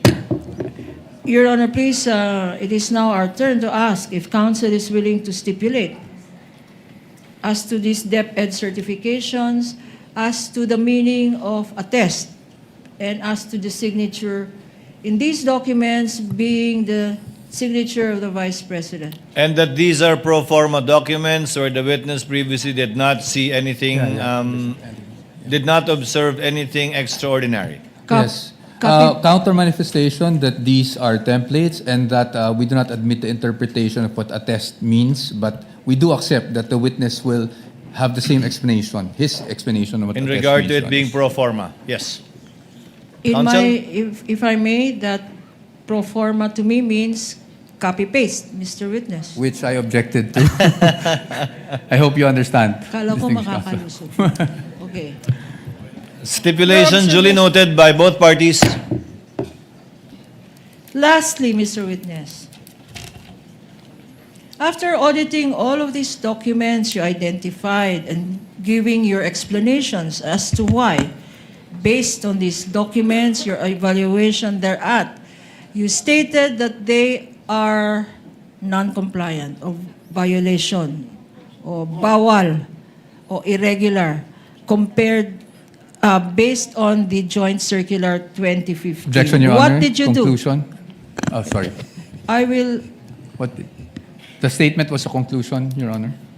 The Your Honor- witness earlier stated that he observed certain non-compliant entries in the submissions from the Office of the Vice President. We submit, Your Honor. We submit. We're going to the AOM already, Counsel. Please proceed.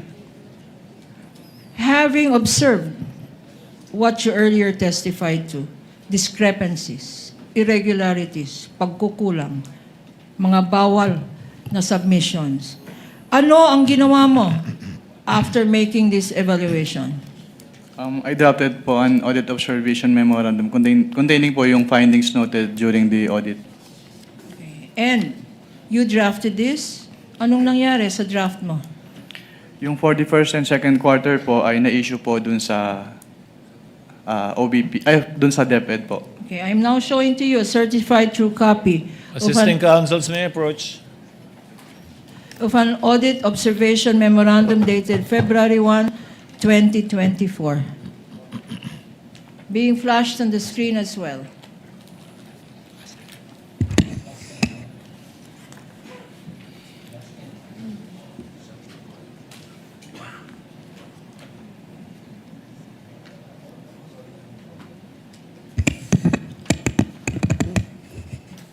Marked, Your Honor, as Prosecution's Exhibit P, P-1-21A, Common Exhibit with the defense. For the defense, it's D-1-132, correct, counsel? No, Your Honors, it's D-1-111-DE. 111. Thank you, Your Honor. Noted.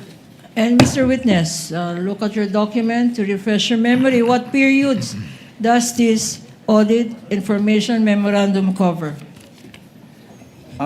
Based po on this audit observation memorandum, ang period covered po ay February 20 to March 30, 2023 at April 20 to June 29, 2023. And Mr. Witness, please tell us what your recommendations are or were, if any. May recommendations po include, first, yung hindi po na-submit ni DepEd yung kanilang documentary evidence of payments for their confidential expenses. Ano pa, Mr. Witness?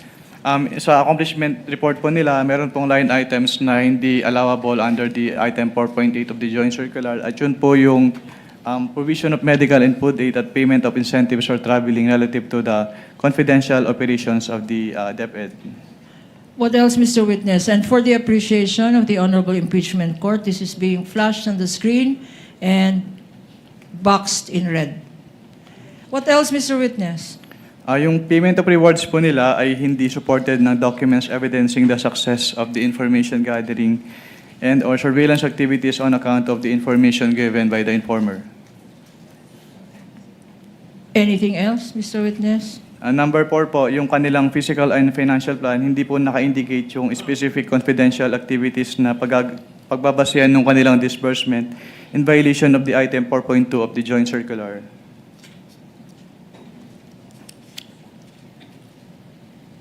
Anything else, Mr. Witness?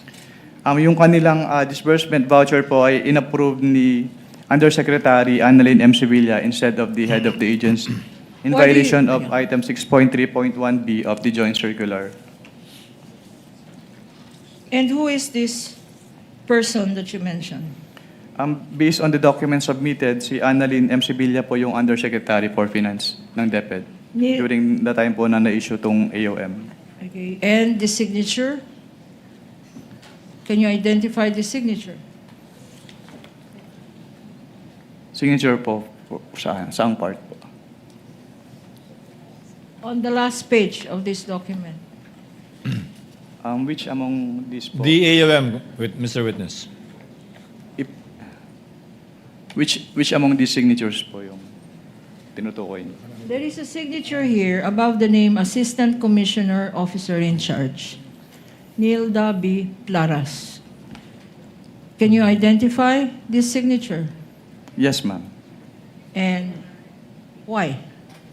Kasi nakita ko po siyang pumirma ng ibang documents at yung signature niya on those documents is the same po with this one. There are signatures as well below.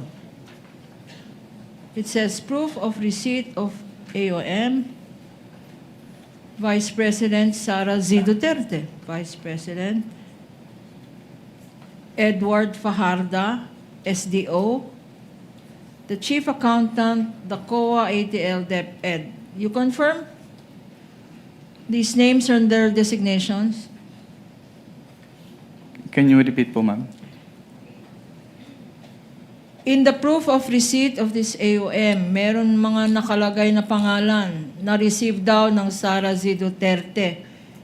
Pero hindi niya signature to. Merong Gloria Mendoza. Edward Fajarda, the SDO. What does SDO mean, Mr. Witness? The Special Disbursing Officer po, Okay. based on the joint circular. Also received by his office, and likewise the COA Chief Accountant and the COA ATL received this AOM. Mr. Witness, you confirm that?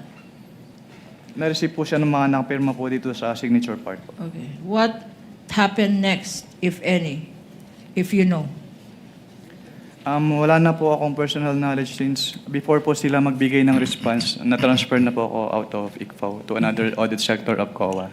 And you got transferred when? On February 12 po of 2024. Okay. Now, Mr. Witness, and this is the second to the last question. Mr. Witness, could you tell us, after you did this audit evaluation and these recommendations, what happened next? What other matters occurred, if any, in connection with your audit From when po? during the time that you were still there? There was a time po that I was called in a meeting. Po. Tinawag ka sa meeting Yes, ma'am. at nandun ka pa sa COA ICFAO. Yes, ma'am. Maalala mo anong date itong meeting na to? It was around second week po ng September of 2023. At sino-sino ang nasa meeting na to? Ang naalala ko po ay si Attorney Zuleika Lopez at si Attorney Michael Powa po. At yung dating head po ng ICFAO na si Assistant Commissioner Nilda Plaras at si Attorney Gloria Camora po.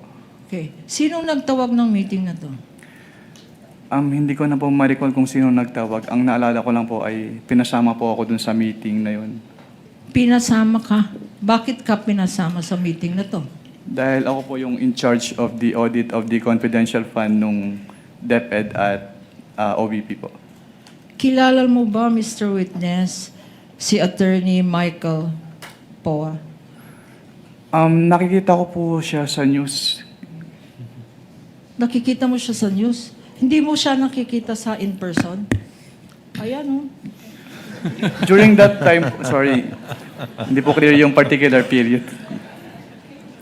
Oh, kilala mo ba? When you went to that meeting, were you able to identify Attorney Michael Powa? Nagpakilala po sila, ma'am. Nagpakilala sa'yo. Okay. And what happened during that meeting? Attorney, sorry for that. No, that's fine. Nagpapagising lang tayo. Okay lang po. But you confirm that this is the attorney that you saw in that meeting. Yes po. Okay. What happened sa meeting na yan? They asked po about the liquidation process po ng confidential fund and yung mga supporting documents po na required with respect to the liquidation documents po. Okay. Sinabi mo, before I go to the next question, sinabi mo na nandun din si Attorney Zuleika Lopez. Sa pagkakaalala ko po, yes po. Okay. Do you know? Did you know then who she was? Nagpakilala po siya sa amin as the Chief of Staff of the OBP po. Chief of Staff of? The Office of the Vice President. Ano naman ang connection niya, if at all, sa DepEd? Hindi niya po, wala po siyang sinabing na connection niya with the DepEd po. Okay. Ngayon naman, Mr. Witness, tell us what transpired, if you recall, of that meeting sometime in September. They Of, asked po about the liquidation process po nung cash advances as well as kung ano po yung mga supporting documents required. And anong sagot? Tinanong nila kung anong mga requirements. They were referred po Hindi nila alam ang mga requirements para sa... They clarified po kasi may mga agencies din po na nagka-clarify sa amin about requirements ng joint circular since it is very technical po. At ano naman ang sagot ninyo? They were referred po by Assistant Commissioner Nilda Plaras to the joint circular for the specific requirements. And nung sinabi ng COA ICFAO, sinabi ni Assistant Commissioner Nilda Plaras ang requirements. Ano ang reaction nila? Ni Attorney Sulaika at ni Attorney Poa. Kung maalala mo. Nag-confirm naman. Can you, reaction po ni Attorney Solaika? Sinabi mo Yes, ma'am. They earlier agree naman po that they during will- the meeting, Mr. Opo. Witness, tinanong nila ano ang mga requirements para mag-submit ng documents para liquidation ng confidential funds. Tama? Yes, ma'am. At sinabi naman, ang sagot They were referred to the joint circular po. joint circular. And sinabi din po ni Assistant Commissioner Nilda Plaros na in case merong makitang findings during the audit, ay mag-i-issue po ng AOM. Okay. Nung sinabi ng Assistant Commissioner, basahin nyo na lang yung joint circular. Ano naman ang response nila? Well, they asked po if instead of an audit observation memorandum, in case may audit findings, ay audit query na lang po yung i-issue sa kanila. Audit query na lang ang dapat i-issue, yun ba ang sinabi nila? Ano naman itong audit query na sinabi nila, ito na lang please ang i-issue ninyo, wag na lang AOM. What is an audit query, Mr. Witness? Hindi po ako familiar sa audit query since hindi naman po siya kasama dun sa issuances under the Joint Circular 2015-01. Sa joint circular, walang audit query? Wala po. Ngayon, anong nangyari nung sinabi nilang audit query na lang please ang i-issue ninyo? Hindi Bakit? po. Ano po? Anong nangyari? Hindi po pumayag si ICFO since hindi naman po sa sanction nung aming Joint Circular 2015-01. So nag-issue pa rin po kami ng AOM nung may nanote po kaming findings during the audit. Okay. So nag-issue pa rin despite this meeting ng isang AOM. Pagkatapos nun, anong nangyari if you still recall? After po ma-approve yung AOM, nag-attempt po kaming iserve yung AOM to the office address po nung OBP pero hindi po siya tinanggap dahil wala daw po mag-receive na authorized person. Okay. And itong first attempt nyo, pagkatapos nun, anong nangyari? On the afternoon of the same date po na nag-attempt kami to serve, nagbigay po sila ng revised accomplishment report sa ICFAO. Okay. Ngayon, Mr. Witness, sinabi mo kahapon at ngayon na ang basis ng inyong post-audit or compliance audit ay ang joint circular. Yes, ma'am. 2015 ng 5 government agencies. Kasama dyan ang COA, tama?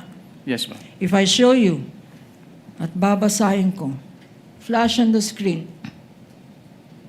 Section 1, Section 1 of the joint circular. Can we please flash it on the screen?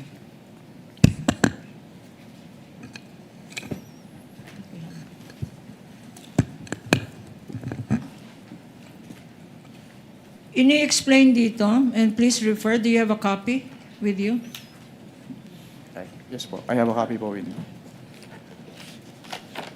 I refer you now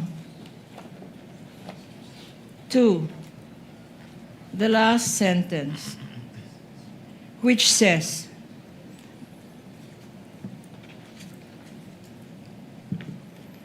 the COA, pakibasa, COA, babasahin ko na lang. O ikaw, basahin mo na lang, please. COA shall, COA shall promulgate accounting and auditing rules and regulations, including those for the prevention of irregular, unnecessary, excessive, extravagant, or unconscionable expenditures or uses of government funds and property. You confirm, Mr. Witness? Based on this joint circular po, yes, ma'am. Okay. So, if I ask you, sa mga sinubmit na documents ng Vice President, and I will for purposes of summarizing. Purchase of information, 14 million. Reward payment, 10,050,000.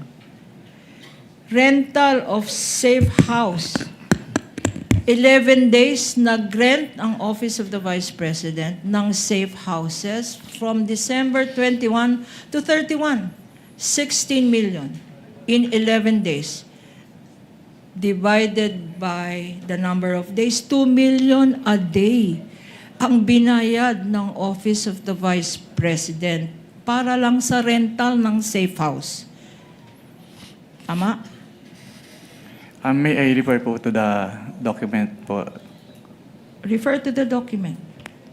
It's in front of you. Okay.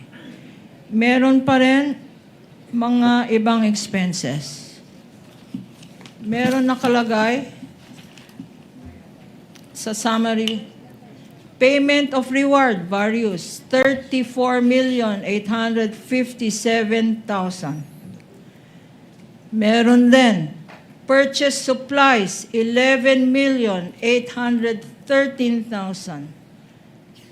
Payment of rewards, Mr. Witness, 24 million. No, 10 million.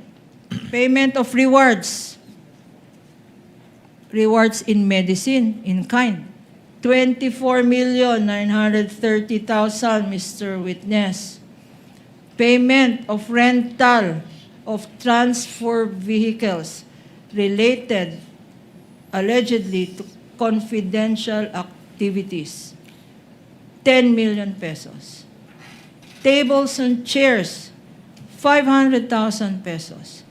Desktop computers and printers, 3 million pesos. You confirm that, Mr. Witness? Pwede pong paulit ng enumeration kasi I Ito don't have ay reference nasa kanina. notice of Suspension. and your tabulation.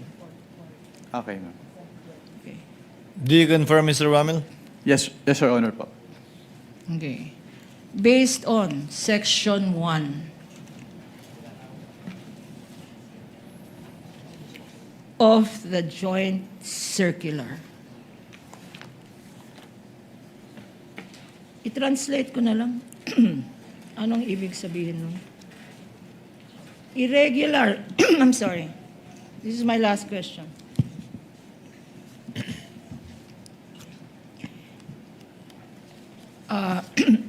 Medyo limited ang aking Tagalog or Pilipino. Ang pagkaintindi ko sa irregular kaduda-duda. Tama? Kaduda-duda, irregular. Ang counsel for respondent, if you can help me, it's in this translation, I'd happily welcome your translation. Unnecessary sa Pilipino. Unnecessary, hindi kailangan. Irregular is hindi palagi, hindi kinagawian. Hindi pangkaraniwan. Hindi pangkaraniwan. Irregular. Kasi ang Counsel alam for ko... respondent, you agree? Hindi pangkaraniwan. Yes, Your Honor, I do. Okay. Kasi ang nalaman lang natin the other day is unusual. Ngayon naman, irregular. Hindi pangkaraniwan. Hindi pangkaraniwan. Unnecessary. Hindi kailangan. Your Honor, I with all due respect again, if you may just ask the question na lang po. Sandali. Preliminary, Your Honor. Preliminary. Because this is already, Your Honor, I think we please. all know what's happening here. In any event, Your Honor, give me some leeway here. This is the last question before we break up for lunch. And considering We ask for the ruling of the the court, Your Honor. victory of Ayala, Your Honor, Let we're all in a counsel- happy mood. Let counsel wind up with this, with This her is my direct last question, Your counsel Honor. correspondent. Let's give her some Okay. leeway. I We will- submit. Unnecessary. Let's help in translating more accurately. Yes. Unnecessary, hindi kailangan. Excessive, labis, extravagant. Maluho. Ang nakalagay dito, bongga kaday. Extravagant. Bongga, extravagant. At lastly, unconscionable. Sabi na Attorney Virgil, kasuklam-suklam. Unconscionable. Okay, Mr. Witness, sa binasa natin, Section 1, saan, if at all, itong mga binasa ko, saan babagsak itong... Objection, Your Honor. Question calls for a conclusion. Okay. In relation to his observation only, not as to the conclusion of law, given that the AUM is not a final disposition We submit. of the matter at hand. In relation to your observation and based on the audited documents, will it fall, if any, under any of this enumeration? Yes, ma'am. Under po the irregular expenditures. Irregular. Dahil irregular po siya dahil hindi po siya compliant or hindi po siya hindi po siya compliant with the provisions of the Joint Circular 2015-01, which is an issuance po of the COA, the DBM, the DILG, the GOCC, GCG, and the Department of National Defense, rather. Okay, and my last question to you, Mr. Witness. Let us go now to paragraph 8.3 of the Joint Circular. And this is being flashed on the screen. For the record and for better appreciation of this honorable court, please read paragraph 8.3. Under item 8.3, failure of the accountable officer to liquidate any public funds for which he is accountable upon demand by any duly authorized officer shall be prima facie evidence that he has put such missing funds or property to personal use and benefit. Okay. So nakalagay dito sa 8.3, you are a lawyer as well, Mr. Witness, apart from an auditor. Ano ang ibig sabihin dito ng prima facie evidence? Ang ibig sabihin po ng prima facie evidence under 8.3 ay nagkaroon po ng presumption na ginamit yung funds for the personal use and benefit of the accountable officers. So kung ang accountable officer at masasabi mo ba na ang Vice President at and concurrently Secretary of Education, masasabi mo ba na accountable officer ito? Based on the joint circular po, yes po, kasi under the joint circular, it shall be the responsibilities of the head of agency to oversee the agency-wide use of the confidential fund and to ensure compliance with the requirements of the joint circular. And also, inattest po ni Vice President in her capacity as the Vice President of the Philippines and the Secretary of the DepEd, yung certification ng accountable officers na ginamit yung pondo for their confidential expenses. Okay. Ngayon, ang confidential fund, sa binasa mo, ang confidential fund ba ay public fund? Yes, ma'am. Yung post-audit mo naman, na sinabi mo ay irregular, may discrepancies. Ito ba ay, ang in-audit mo ay liquidation documents ng Vice President? For the fourth quarter of 2022 until third quarter of 2023 po. Yes, ma'am. At sinabi mo, based on 8.3, na merong funds na hindi ma-account o walang dokumento na sinamit ang Vice President. Tama? At ang DepEd. Tama? Pwedeng paulit po ng question. At sinabi mo yesterday at ngayong araw na merong mga pondo na hindi naman confidential funds, ginamit sa confidential funds. Or sinabing ginamit sa confidential funds pero wala naman dokumento. Tama? Objection, Your Honor. Misleading as to dun sa sinabi na wala Sustained, namang- counsel. Kindly reform. Okay. So you said here that if an accountable officer, pag hindi na-explain ng isang accountable officer ang paggamit ng public funds, kagaya ng confidential funds. Meron tinatawag na prima facie evidence. Anong tawag doon? Presumption? Presumption po. Presumption ng ano? Under 8.3 po, presumption na yung fund po ay na-convert into personal use or benefit. Presumption na na-convert for personal use or benefit, applicable dito sa sinabi mo. Conclusion of law, Your Honor. Calls for conclusion. Your Honor, that is... Your Honor, all these matters are pending still. Sustained. Your Honor, please, ang tawag ko lang doon, hindi prima facie evidence. Kung akong tatanungin, scam ito. Move to strike, No Your further Honor. Move to questions. strike. That is out of order, Your Honor. No further questions, Your Honor. So stricken. Move to strike. So stricken from the record. No further questions. Direct examination is completed. Counsel for Respondent Attorney Poa, we shall have your cross after we resume for a brief lunch break. We shall resume at 1:15 for our lunch break. Thank you, Your Honor. Trial is in recess.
Will the counsel for parties kindly situate themselves accordingly? We're about to begin.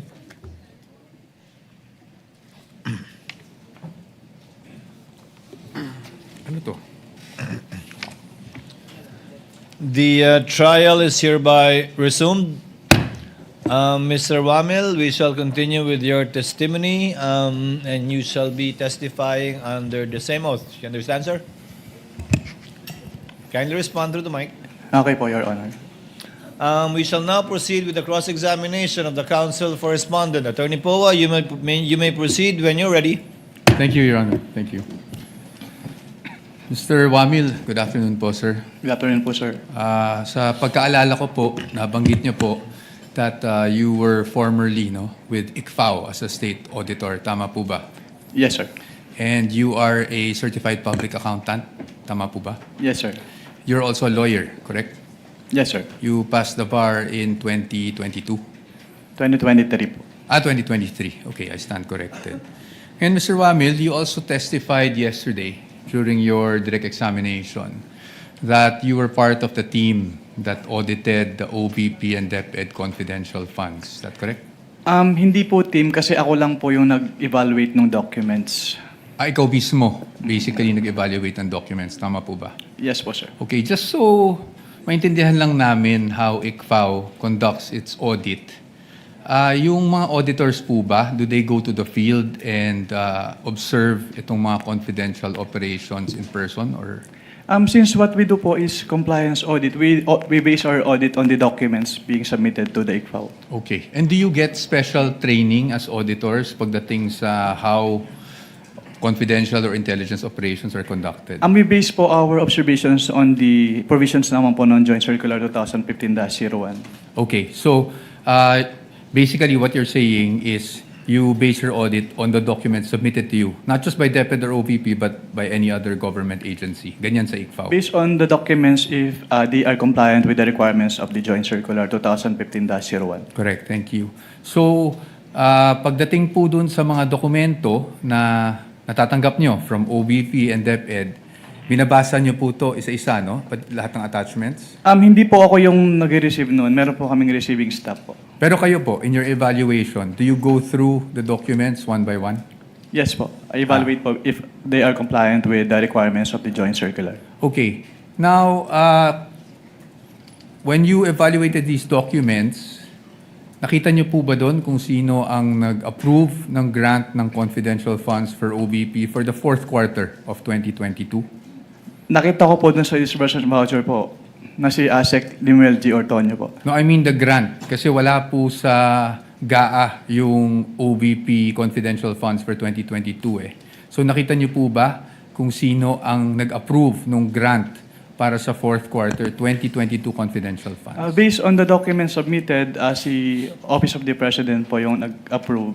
That's correct. Opo, Office of the President. Pagdating naman po sa OVP 2023 confidential funds, yun po ay nasa General Appropriations Act. Do you confirm that?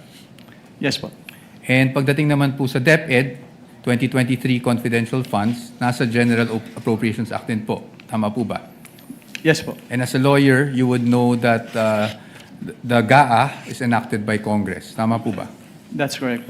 Now, yesterday, naalala ko po, natanong kayo doon sa time nyo sa ICFAO kung ilang vice president ang na-audit nyo pagdating sa confidential funds. Naalala nyo po yon? Yes po, sir. At ang sagot nyo po ay isa lang, si Vice President Sara Duterte, the respondent in this case. Tama po ba? Yes po. Tapos Since I natin- assumed in ICPAO in Since- 2014. Since you assumed in September 2014? Yes po, sir. Tama po. And you were asked, bakit si Vice President lang? Naalala niyo yung tanong na yun? Yes po. At ang sagot niyo po, kasi since you assumed siya lang po ang Vice President na nagkaroon ng appropriations for confidential funds. Tama po ba? Yes po. Since September 2014 po na nag-assume ako. Apo. Now, I'm showing you a document. If I may approach the witness, Your Honor. Counsel may approach. I am showing you a document Assisting entitled... counsel from the Spec- prosecutors may also Oh, yes. approach, should they so desire. I'm showing you a document, and this document is from the Department of Budget and Management, entitled Special Allotment Release Order, dated. Medyo malabo lang po yung document, no? December 22, 2014. Makita niyo po yan? At ang purpose po is to cover confidential activities for fiscal year 2014. You see that? Yes, sir. And nung December 22, 2014, nasa ICFAO na po kayo. Tama po ba? Anong period po yan, sir? We have a clear here po. Date of issue, December 22, 2014. Yes po, nasa ICPAO na po. Tama po ba? Mm. At hindi po si Vice President Sara Duterte ang Vice President ng mga panahon na yun. Tama po ba? Yes po. Pero na-liquidate po ba yan? That's the question. That's the question to ICFAO actually because yun po yung, ang pinapakita ko lang sa inyo is nagkaroon po ng confidential funds ang Office of the Vice President noong 2014 issued December 22, 2014. Based on that document po, Meron. Meron. You confirm. But that's okay, no? Because maybe you were just not aware yesterday when you were asked the question. I just wanted to put that on record because marami na rin pong lumalabas sa social media na si Vice President Sara Duterte lang ang Vice President na nagkaroon ng confidential funds. But you confirm that, sir. Your Honors, just a manifestation, this has not been pre-marked. We just came upon this document yesterday after the statements were made. So upon the agreement made during pre-trial, we request that this be marked as exhibit for the defense D-1-167-DE. -OVP. Let it be so marked. Thank you, Your Honors. Provisional only, Your Honor. Yes, of course, subject to the objections of the prosecution when the time is Of course, at appropriate. the proper time. Thank you, Your Honor. And we will provide the prosecution with a copy as well. Kindly do that after, perhaps later on, after the trial, or now too, so that it can be made a subject matter of redirect should the counsel for the panel of prosecutors Medyo so malabo. desire. I can give you Photocopy. just a photo. We would like to manifest that this is just a printout, Your Honor, and a photocopy that we retrieved from the Office of the Vice President. Noted. Okay. Ito, bibigyan ba natin to? Hindi, okay, hindi na. Okay. Anyway, Mr. Witness, nung pinag-aaralan ko yung nature ng confidential funds, may mga issuances akong nakita aside from yung JC 2015-01 na parating yung nami-mention kahapon and today. And that is COA Circular 92-985. Yun po ba ay familiar sa inyo? can you repeat? I can give you a copy. Your Honor, I am giving the witness a copy of a document entitled Commission on Audit Circular Number 92-385 dated October 21, 1992. For the reference of the court, this was marked as Exhibit D-1-155. Naalala po ba ninyo yung document na yan or familiar po ba kayo sa document na yan? Witnesses perusing the document, Your Honors. Noted. If assisting counsel would like to also from the prosecution.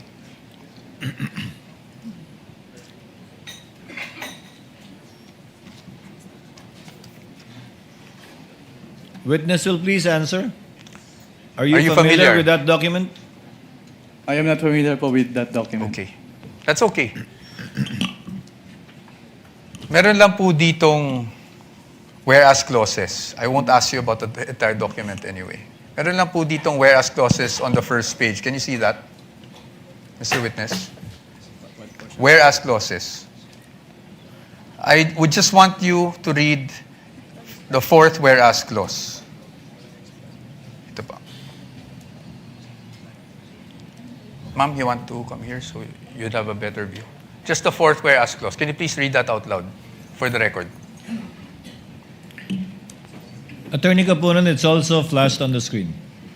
Para mahirap. Whereas these intelligence and confidential activities by their very nature are highly sensitive and confidential operations or missions, the details of which cannot be divulged without posing a threat to national security or to the success of the mission. Can you please read the next whereas as well? Thank you. Whereas, as now being required, the submission of receipts, bills, or commercial invoices in support of disbursements from this fund or rental or of safe houses, purchase of meals or supplies, and other expenses may create a leak of information that may threaten the confidentiality of the intelligence operations, endanger the lives and the safety of the agents and employees of the government agencies, and result to a failure of the mission. And just the next two whereas clauses na lang po, para hindi na po tayo humaba. Whereas in many instances, it is impractical and sometimes impossible to obtain such receipts, bills, or commercial invoices during intelligence operations. Whereas by its very nature, the use of confidential and/or intelligence and/or confidential funds requires an approach allowing more flexibility in intelligence operations. Thank you, Mr. Witness. Manifestation, Your Honor. First of all, this exhibit presented by counsel for the respondent is dated October 1, 1992, Your Honor. Whereas the joint circular cited as basis by this witness, Your Honor, is dated 2015, Your Honor. There is no indication here.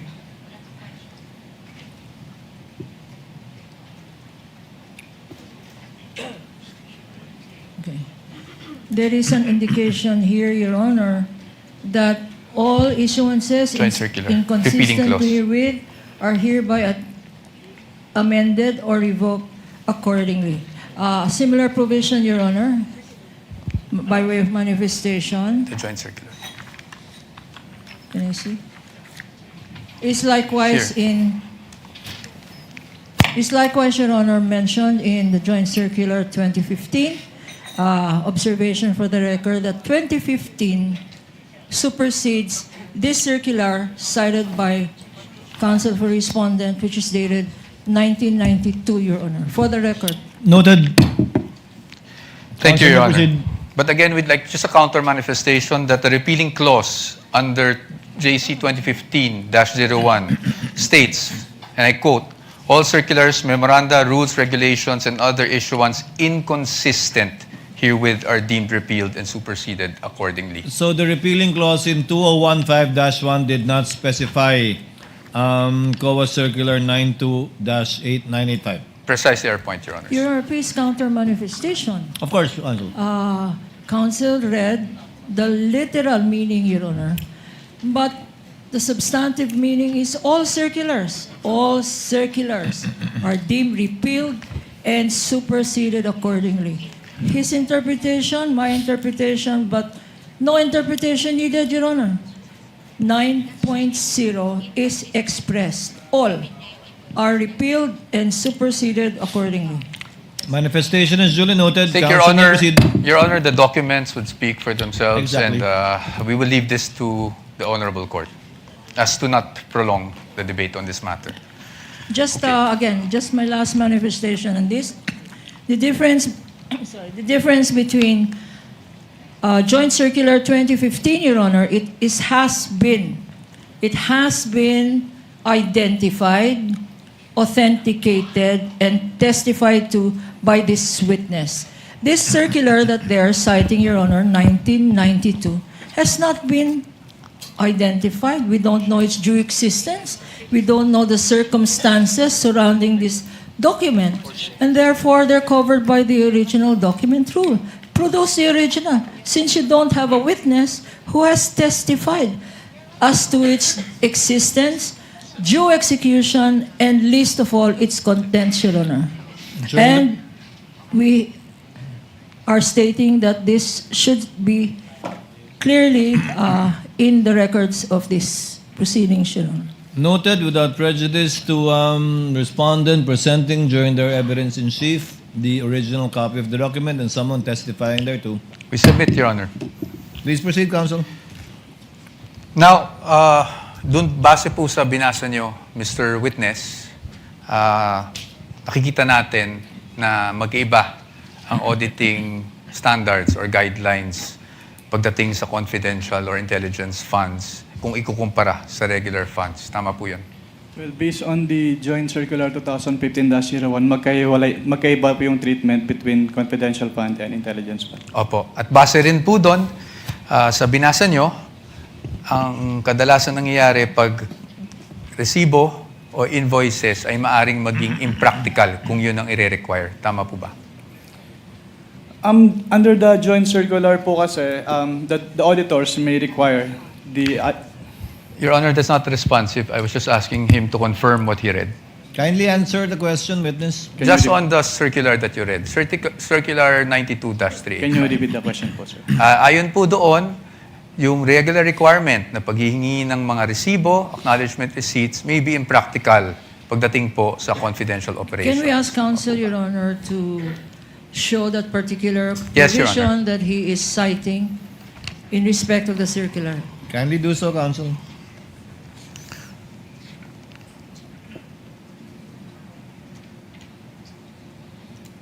Tama po ba? Ang sabi po dito ay during intelligence operations. Yes, tama po ba? As stated po dito, during intelligence operations. Okay. Thank you. Well, I'll accept that answer, Your Honor. Now, punta naman po tayo doon sa nature ng confidential operations. No? You would agree with me na pagdating po sa confidential operations, delikado po pag nagkakaroon ng leak of information. Tama po ba? Can you repeat your question? Delikado po kung magkaroon ng leak ng mga information na nakukuha patay sa isang confidential operation. Tama Given po the ba? classified nature of... Misleading, Your Honor. I'm just asking for his opinion. The witness would have been able to answer. Witness may answer. Given the classified nature Yes. of the confidential fund. Yes, thank you, Mr. Witness. In fact, you being a lawyer, you know that there are laws prohibiting the unauthorized disclosure of confidential information, correct? Can you repeat po? You being a lawyer, sir, you are aware that there are laws prohibiting the unauthorized disclosure of confidential information, correct? Can you state what specific laws po yung... Revised Penal Code under Article 229, for example, on the revelation of secrets. Yes po. Yes, Republic Act 3019, Section 3, Paragraph K, on unauthorized divulging of confidential information, correct? Yes po.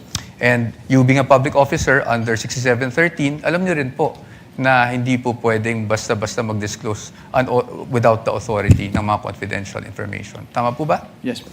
Okay, so batay po dito, pinapahalagan po talaga ang confidentiality pagdating sa mga classified information na ito. Tama po ba? You would agree with me? Yes po. Yes. Now, let's go to the joint circular that we have been mentioning since yesterday. No, ito pong Joint Circular number 2015-01. And I'm referring to the circular with which we have pre-marked as D-1-136 for the defense, Your Honors. And I think we will be flashing that on the screen as well. Ito naman po yung pag-usapan natin. I just wanted you, Mr. Witness, to give us the definition of confidential funds. Diyan po sa circular na yan, under, I think it's page 2, item 3.7. Can you please read it for the record? Under 3.7, confidential fund refers to the lump sum amount provided as such in the GAA for NGAs, in appropriation ordinances for LGUs, and in the COBs for GOCCs for their confidential expenses. Salamat po, Mr. Witness. At pagdating po, nabasa niyo po yung word na lump sum. Ibig po sabihin nito, buong halaga? Buong amount? as opposed to having line items for expense. Tama po ba? Lump sum. Yes Lump po. sum. Opo. At based on your experience, pag ang pinag-uusapan po natin ay confidential funds, pagdating po sa pag-disburse nito, cash po ba ito? In the form of cash? What expense are you pertaining? Confidential funds in general. Cash po ba ito? Wala pong specific provision kung anong type po ng yung ibabayad. Okay. But item 6 provides for the guidelines on cash advances, correct?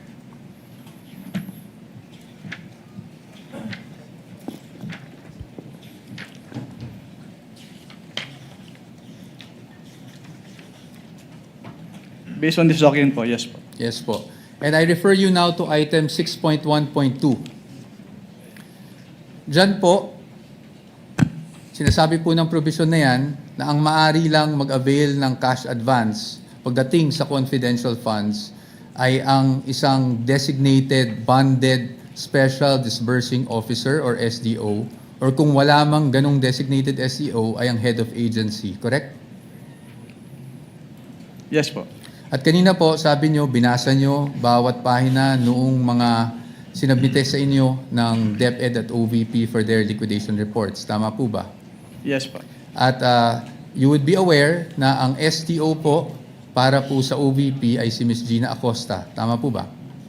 Based on the documents submitted, yes po. Yes, thank you. At pagdating naman po sa DepEd, Mr. Witness, ang SDO po ay si Mr. Edward Fajarda. Tama po ba? Based on the documents submitted po, yes po. Yes. So based on that, tama rin po ba na sila ang maging payees ng mga cheque na inilabas ng DepEd para sa cash advance? Yes po. Tama po. At tama rin po na silang nag-encash ng mga cheque dahil silang payee. Tama Yes po? Yes po. Yes. So they complied with 6.1.2, correct? What do you mean complied po? Complied with the requirements of 6.1.2 na ang SDO po ang kumuha ng cash advance at siya po nag-encash ng cheque. Your Honor, please misleading. That's not the only requirement in 6.1.1. 6.1.2, Your Honor. There are other requirements here. Can counsel be specific? I'm just asking, Because Your Honor. This is a blanket, he is saying, and so therefore, there is compliance here. I'm in asking- particular. Thank you. I appreciate po What does the... counsel for respondent say? I appreciate naman po the objection of the good counsel. So I will be more specific. Tama po, nag-comply po na ang SDO ang payee sa cheque at ang SDO po ang nag-encash. Yun lang po. Just on that part.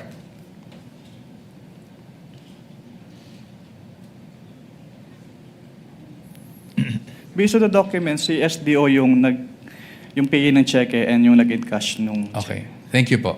Now, I'll refer you to item 6.1.5 of the joint circular. Can you please read just the first sentence of that provision? cash advances shall be limited to the requirements for 3 months. Thank you, Mr. Witness. So tama po ba ang pagkakaintindi ko na para sa cash advance at any one time, ang maximum na pwede mo lang ma-cash advance ay yung requirements mo para sa 3 buwan ng confidential operations. Tama Based po ba? on this provision po, yes. Tama po. At 3 buwan po is equivalent to 1/4 of a year. Tama po ba? Yes po. Okay. Now, base po dyan sa provision na yan, nakasulat na ang maximum amount ay para sa 3 buwan. Pero meron po bang provision dyan na nagbabawal na gamitin ito in perhaps 60 days? Wala po. Meron po bang nagbabawal na gamitin ito in 11 days? Wala din po. Kaya hindi po namin sinama sa findings namin yung 11 days na disbursement. It's just a statement of fact po on the AOM. Thank you for confirming that, Mr. Witness. Familiar po kayo bilang isang CPA sa accrual method of accounting? Yes po. Can you just, in simple terms, because I'm not even a CPA, just give us a glimpse kung ano ibig sabihin. Ano ba ang accrual method of accounting? Kapag sinabing accrual method of accounting, yung expenses ay nire-record upon incurrence, not upon payment. Opo. Okay. So, dito po ba, pwede po ba yung parang I'm just a simple-minded person? Parang buy now, pay later, ganun? Wala po yan sa joint circular, so I am not authorized to It's okay. answer that question. I will leave it at that. Punta na lang po tayo sa liquidation. Sa liquidation po, under the joint circular, that's under 6.2.2, correct? Under 6.2.2, if I may just refer you to that provision, dapat po maliquidate magsumite ng liquidation report ang isang agency na may confidential or intelligence funds within 30 days after the close of a quarter. Tama po ba? Tatlo po yung nakalagay dito, hindi lang po at the 30 days after every quarter. Sige po, please enumerate for us. Under 6.2.2 of the joint circular, all cash advances for CF and IF shall be liquidated within 30 days after every quarter or from the approved target date of completion of the project or activity or after the cash advance have been fully utilized, whichever comes first in accordance with the procedures as stated po. Okay, thank you po. Ngayon po, papakita ko po sa inyo yung liquidation report na isinumite ng OVP for their fourth quarter confidential funds 2022. Maybe this time we could just ask our assisting counsel, Your Honor, to hand the document. Assisting counsel for the other side may also Prosecution. approach. Maaari niyo po bang matukoy kung anong date po na-receive ng COA ICFAO itong liquidation report ng OVP? Based on the transmittal letter po, January 17, 2023. January Maybe 17. Your Honor, for our understanding, what exhibit number? Sorry. counsel Thank you for referring reminding me, Your Honor. You're welcome. This is Exhibit D-1-4-OVP. This is the prosecution's P-1-11-A. No, I'm sorry.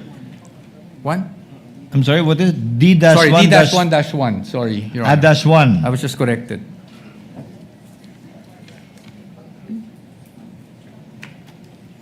Counsel Your may Honor, proceed. for the record, this is not a common exhibit, Your Honor. Duly noted. Now, base po sa date na nabasa nyo, compliant po ba na within the 30-day period ay nakapag-submit sila? Yung act lang po ng pag-submission, na pag-submit rather, ng liquidation report. Based on this document po, yes po. Yes po. And kung mapapansin nyo po, doon po sa transmittal, meron pong isang checklist. Tama po ba? Yes, sir.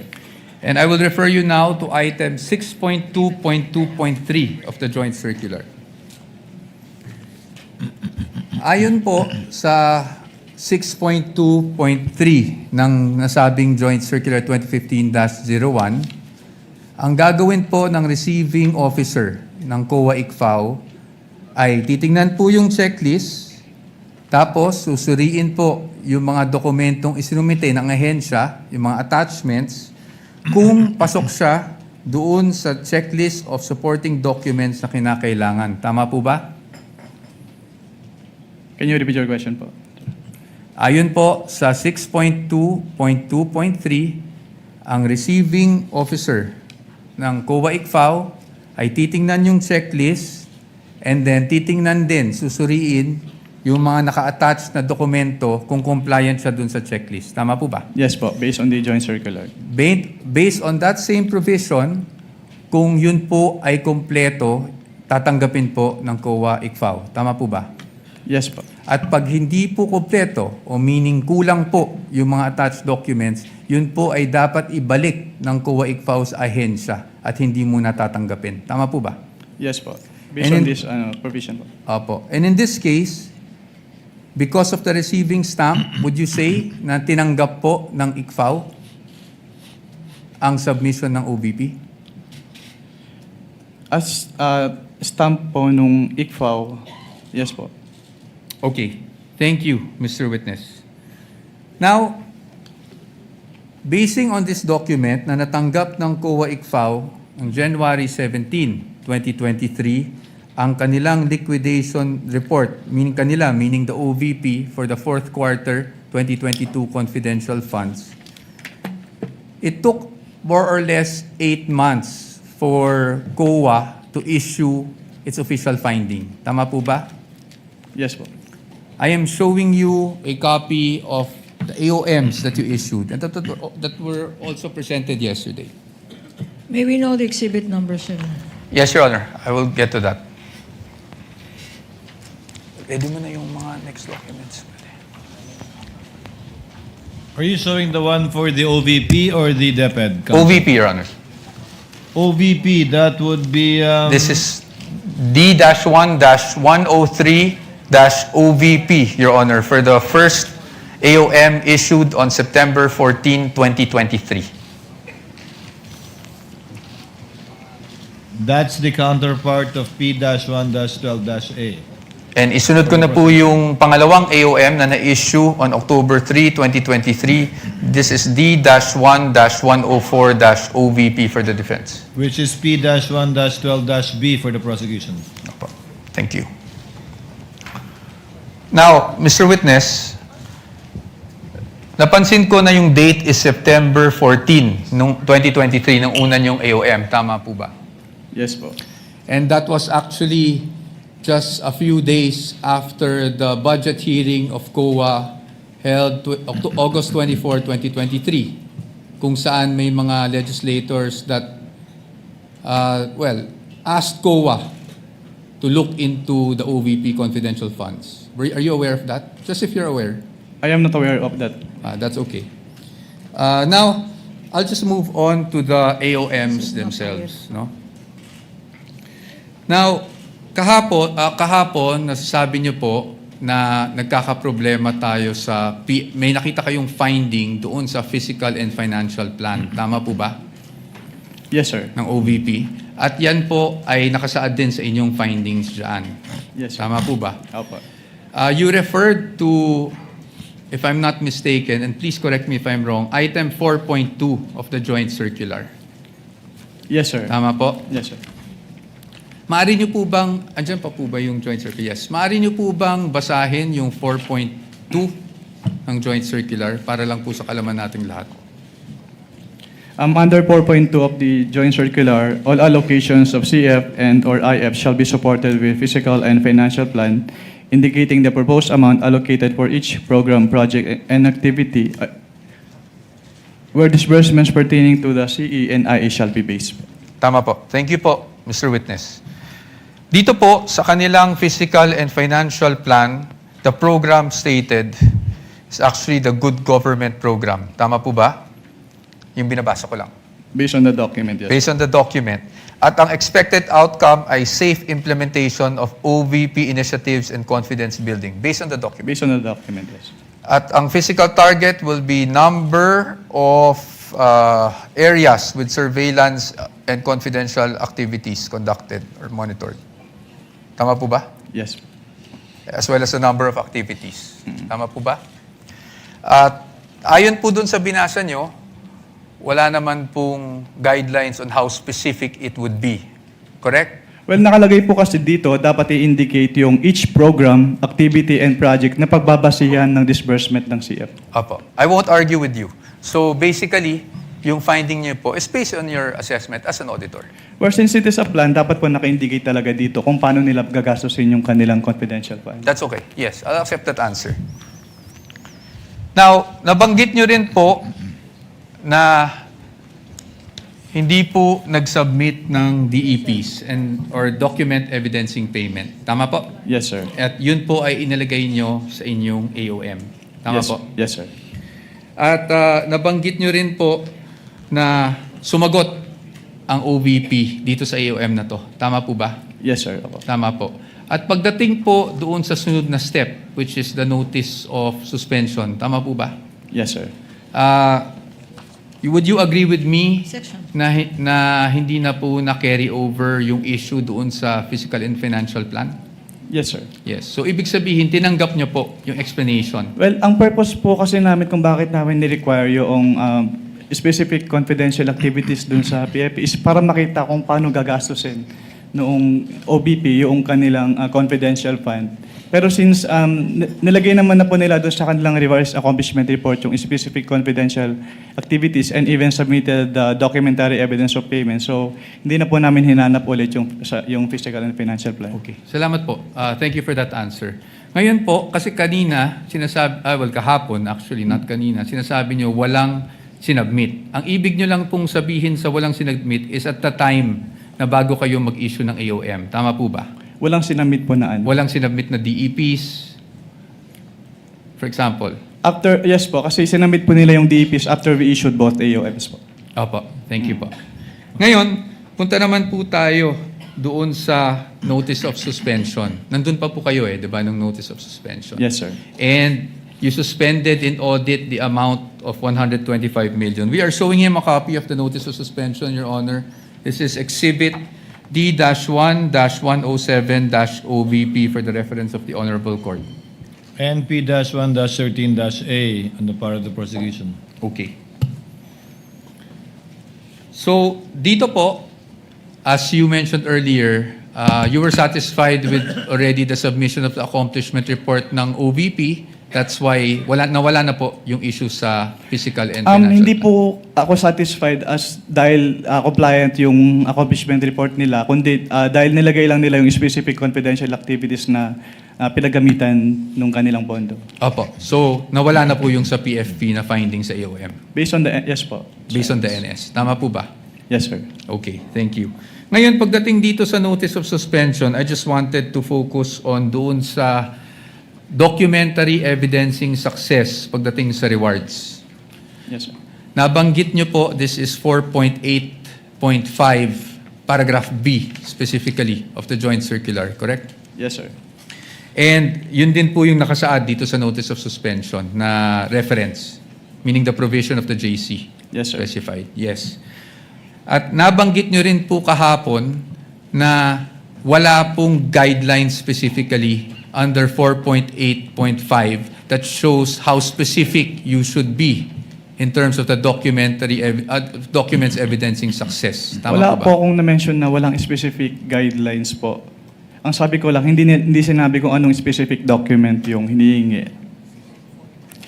May sinabi ko po kayong walang prescribed format, basically. Your Honor, please misleading the witness, to my recollection, did not say that. He said that in accordance with 4.8.5, these are the requirements, A, B, and C. And the submissions of the Vice President and the DepEd are not compliant, Your Honor. Can we With ask the for a indulgence of readback? counsels for the parties, Mr. Wamil, base po sa guidelines, hindi tulad ng ibang mga format na sinasubmit na may pro forma na nasa annex nung 2015-1, wala pong pro forma na pag-liquidate sang-ayon sa na dokumento sang-ayon sa 4.8.5. Yes, Your Honor, based on this provision po. Yes. May ibang provision bang nagre-require ng specific na paraan? Wala na po, Your Honor. Ito lang Wala. po, 4.8.5. Thank you. Thank you, Mr. Witness. You may proceed, counsel. Thank you, Your Honor. Now, pagdating po sa OVP, alam niyo po ba kung sumagot sila sa notice of suspension na ito within the prescribed period given under the notice of suspension? Sa notice, wala na po ako sa ICFO nung Wala na po submit kayo. sila ng response. Okay po. So I will no longer ask you about that. Probably for another witness na lang po. Punta na lang po tayo sa OVP confidential funds for 2023. You confirm, Mr. Witness, na ang OVP confidential funds for 2023 ay nakapag-issue rin kayo ng AOMs for the first, second, and third quarter. Tama po ba? For the first and second lang po, kasi yung third quarter, nag-drop po ako and hindi ko na po naabutan yung issuance noon dahil nag-transfer out na po ako sa Okay. ICFO. Okay. At hindi na rin po alam kung, just if you're aware, kung sumagot ang OVP doon sa mga AOMs ninyo. Hindi na rin po alam yan. Yes, sir. Okay. Sige. Diretso na lang po tayo sa DepEd para hindi na po tayo tumagal. Sa DepEd po, nakapag-issue rin po kayo ng AOMs. Tama? At least for the first and second quarter nung nandun pa po kayo. Yes, sir. Tama po. Apo. And kanina po, pinag-uusapan po natin yung mga disbursement vouchers ng DepEd. Kung saan natukoy nyo doon na hindi compliant dahil MOOE yung nakasulat sa disbursement vouchers. Tama po ba? Naalala niyo po yun? Sinagot ko lang po yung tanong ni Attorney Lorna kanina. At ang sagot niyo po, natatandaan niyo po ba yung sagot niyo? Ay MOOE siya at hindi confidential funds. Yes po. Now, Mr. Witness, I will show you a page of the General Appropriations Act. Can I have that copy?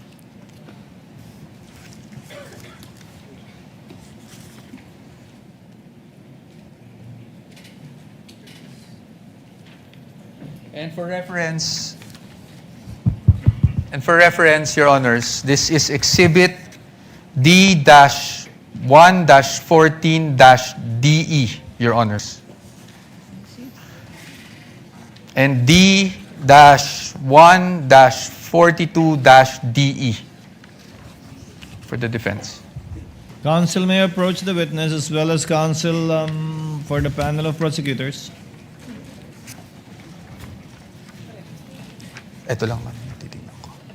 So, dito po, sa page 376, volume 118, number 52, ng General Appropriations Act FY 2023, klarong-klaro po na ang confidential, intelligence, and extraordinary expenses is under maintenance and other operating expenses, which is the MOOE. Pero if I may clarify lang po kasi, Yes po. yung MOOE kasi is very broad. So Yes hindi po. lang confidential fund yung covered niya. Apo, we will get to that, Your Honor. DV. Saan nakasulat? Apo. Thank you. Kaya po dito, sa ating naging disbursement voucher, Your Honor, with due respect to counsel. yes, of With course. permission of Manifestation Attorney again in the Poa, yes. document. Again, this Observations and document, manifestations, counsel? Your Honor, this document violates the original document rule. First, it is a photocopy. It is not even a photocopy of anything that is certified, Your Honor. Although, under the original document rule, you can dispense with the presentation of the original. If you present the original first and then substitute a copy, because a copy, a photocopy, is now considered likewise, if properly authenticated, as an original. This is a scrap of paper, Your Honor. We don't even know. General Appropriations Act. Of who? Of which administration? And consisting of how many pages, Your Honor? Saan?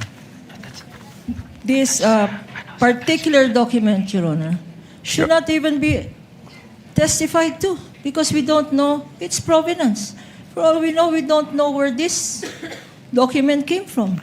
Your Honors, may I We comment? object, therefore, to this May document. we Your comment? Honor. What is the comment of Attorney Poa? Your Honors, the copy we are showing is actually a certified true copy of the Commission on Audit, certified by Davin E. Bakay. Your Honors. Certified true copy of the part of the GAA? Yes, Your Honors. Anyway, counsel, we will be ruling on the admissibility of these documents when the formal offer is made after the presentation of evidence in chief by the respondents. We submit, Your Honor, but as another observation, Your Honor, we are aware, I think counsel is aware, that if you produce and you ask questions on a portion of a document, then you are compelled to produce the whole document, Your Honor. We want this on file. Produce the whole GAA. For all we know, Your Honor, there may be provisions in that GAA which contradicts the provision he's saying. So he is compelled under the rules, Your Honor. In addition to the rules of admissibility, he is compelled to produce the whole GAA. And we want that on record, Your Honor. Presiding officer has already ruled the manifestation and objection of the counsel is duly noted. Counsel may proceed. Thank you, Your Honor. And under the disbursement voucher, Exhibit D-1-58-DE, nakasulat po na MOOE, replenishment of cash advance under maintenance and other operating expenses authorized under page 376 of RA number 11936, which is precisely the page of the GAA. Pero marami po kasing nakalagay na expense items under MOOE in this page po. Okay, we will accept that answer, Mr. Witness. Now, Mr. Witness, pagdating po sa DepEd, Confidential funds, as you mentioned, you issued the first two AOMs. Yes, sir. Tama po. I mean, AOM for the first and second quarter. Rather. Yes, sir. Pero hindi nyo na po natanggap yung response. Hindi Kasi na- wala na kayo sa ICFAO. Yes, sir. But would you know, just curious, would you know kung ano yung present status nitong mga AOMs na to? Hindi po. I don't have personal knowledge about that. Okay. So you wouldn't know of whether may credit notice o wala? Yes, sir. Oh, but since you're an auditor, ano po ang ibig sabihin ng credit notice para sa isang auditor? Kapag sinabing credit notice, yung document submitted ay already passed in audit na po. Opo, pass in audit, meaning allowed? Yes po. Allowed in But subject to the reopening of the audit later Opo. on po. Okay. Thank you, Mr. Witness. Ngayon, Mr. Witness, since hanggang doon lang naman, no, yung naging saklaw talaga ng inyong service, I don't want to prolong this any longer. Gusto ko lang makita, based on your findings, AOM, di ba? Tapos yung notice of suspension para sa OVP and the AOMs for DepEd. These are preliminary findings, correct? Yes po, kasi nire-require pa naman sa agency na mag-justify yung findings and submit the documents being sought po dun sa... Opo. At based po dito sa findings ninyo, wala namang pong expressly nakasulat na may misappropriation at this point.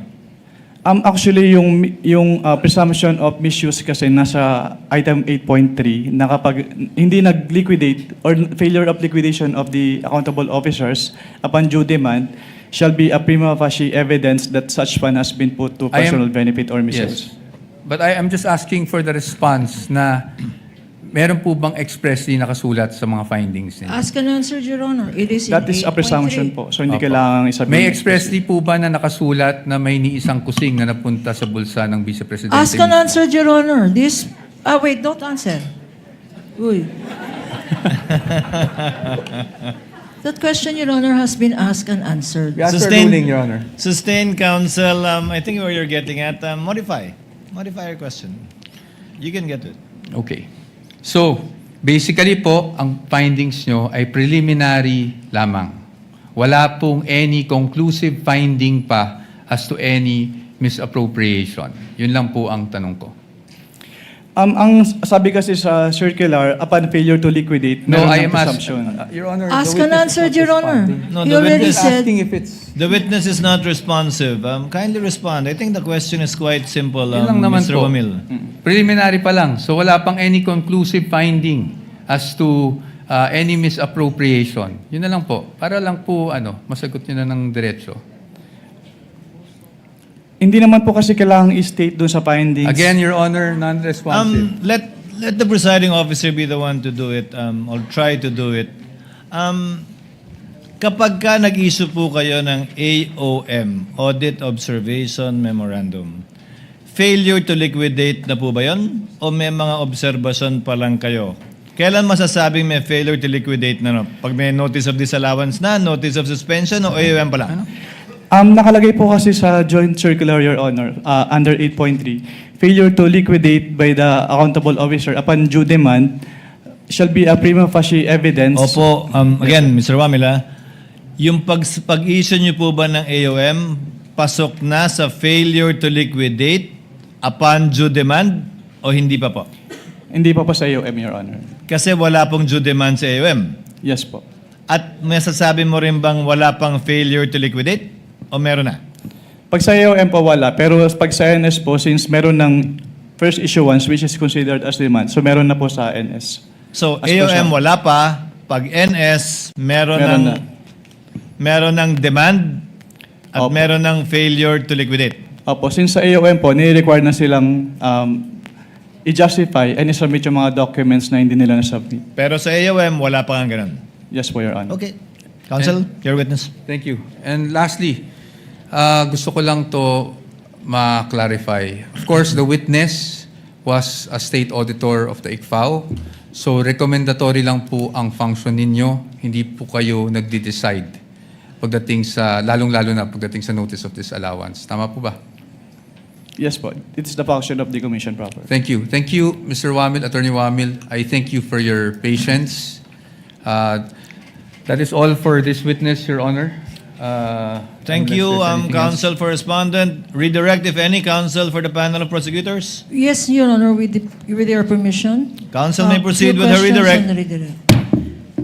Mr. Witness, tinanong sa'yo ng counsel for the respondent kung meron kang special training para mag-audit ng confidential funds. Kailangan ba ng special training para mag-audit ng confidential funds? No, ma'am. Hindi. Hindi po. Okay. At ang basehan mo, sinabi mo, when you answered is, ang basehan mo ay itong joint circular. Yes, ma'am. Okay. Now,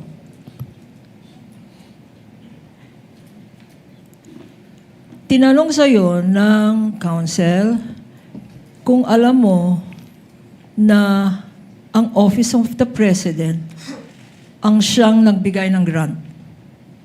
Can you Tama? repeat At your ang question? sagot mo? Oo. Can you repeat the question po? You answered on cross on the question of counsel for the respondent if you are aware that the grant was given to the Vice President by the President. Yes po. And you answered yes. Yes po. Okay. Pag binigay ba ng Presidente, like in this instance, ang confidential funds, wala nang obligasyon mag-liquidate ang Vice President ng paggamit niya sa confidential funds na yan. Meron po. Meron po pa siyang rin obligation to liquidate. obligasyon. Pag-grant ba ng Office of the President, exempted na ang Vice President na mag-submit ng Your mga Honors, dokumento. Your Honors, Counsel for respondent. that is leading. Redirect, Your Honor. This counsel opened Not the door. covered by cross, even, Your Honor. Yung Your Honor, exemption. counsel opened the door. Counsel opened the door to this line of questioning because he said, a grant was given by the President. Objection is overruled. Witness may answer if he knows. Kung alam mo, Mr. Wamil, pakisagot po yung tanong ni Attorney Kapunan. Can you repeat the question, ma'am? Ang grant ba ng confidential funds ng isang presidente to a vice president, this president in particular, to the vice president, does it exempt the vice president for accounting for the use of that confidential funds under your joint circular? No po. Okay. So, kailangan pa rin, sinasabi mo, na compliant, mag-comply. Yes, po. Opo, kailangan Hindi pa rin. lang ang Office of the President. Kung binigyan rin ng grant ang Department Secretary of Education, kailangan rin. Yes, ma'am. Bakit? Ano ba ang nature ng pondo na yan? Pera ba yan ng Presidente? Since ang confidential fund po ay public fund, so kailangan pong ma-properly account. So kailangan nilang i-liquidate properly and completely yung kanilang cash advances from the confidential fund. So, ang sinasabi mo, at nasa rationality ng joint circular. Section 1, public funds, public accountability, public officer. Tama? Opo. Okay, walang exemption. Hindi exempted si Sara Duterte para mag-account. Yes, ma'am. Sinabi rin,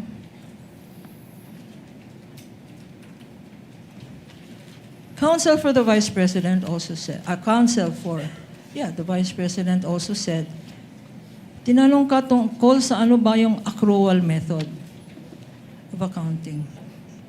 Pakiulit, ano yung accrual method? So under the accrual method po, the expenses is recorded upon incurrence and not upon payment po. Okay.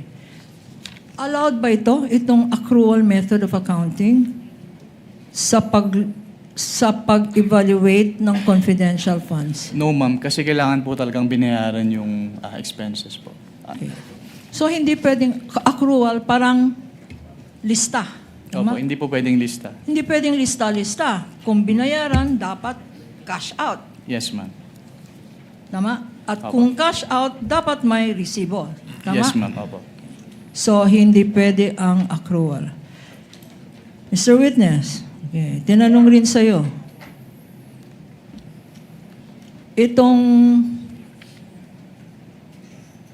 utilization of confidential funds. Nakalagay, utilization of confidential funds. Tinanong sa'yo ng counsel, hindi ba dapat confidential rin? Do not divulge information on the use of confidential funds. Tama ba ang interpretation ng counsel for the respondent? Hindi Your po. Honor, that was not my interpretation. I was merely asking based on the memo, the COA circular that he read, Your Honor. Okay. Just that. Just on that matter. Okay, Noted. based- Witness may answer. Can you repeat the question, ma'am? Ang tanong, okay, sabi ng counsel, confidential funds yan. Bawal ang mag-reveal ng confidential information, citing certain provision in the revised penal code, certain guidelines, which you haven't seen. Pag confidential funds ba, lahat ng information na hinihingi sa inyo, kagaya ng sang ginastos, yung milyon-milyon na yan sa medicine, oy, bawal yan, confidential yan. Pwede ba yun, Mr. Witness? Hindi po. Since ang confidential fund po ay public fund, so dapat po ay properly accounted po ito.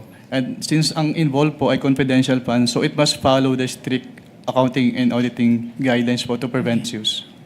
Confidential ba yung, uy, bawal mo sabihin, sang grocery binili. As an Yung answered, Your pagkain Honor. na yan. As an answered. As an answered. Food, Your Honor. And As all an the answer, items Your there. Lahat ng items na sinabi natin. Food, medicine, As an transport. answered, Your Honor, I asked for a ruling. Your Honor, please, I only asked for the medicine. I know I'm itemizing because Asked and answered previously, counsel. Counsel for respondent is correct. Okay. Kindly move on to the next point. now, sinabi sa'yo na dapat, since this is accountable, strict, sinabi mo na ang pagka-interpret ng joint circular na yan, nandito sa dapat strict, no? Yes, ma'am. Because public funds ito. Opo. Pag sinabi bang strict interpretation, and I will quote, strict accounting, the utilization of such funds is generally confidential and classified by nature, which requires not only strong internal controls. Tama? Yes po. Nakita ba natin sa mga dokumento na sinubmit ng Presidente, ng Vice President at ng Secretary of DepEd, nakita ba natin yung mga internal controls? Hindi po. Bakit?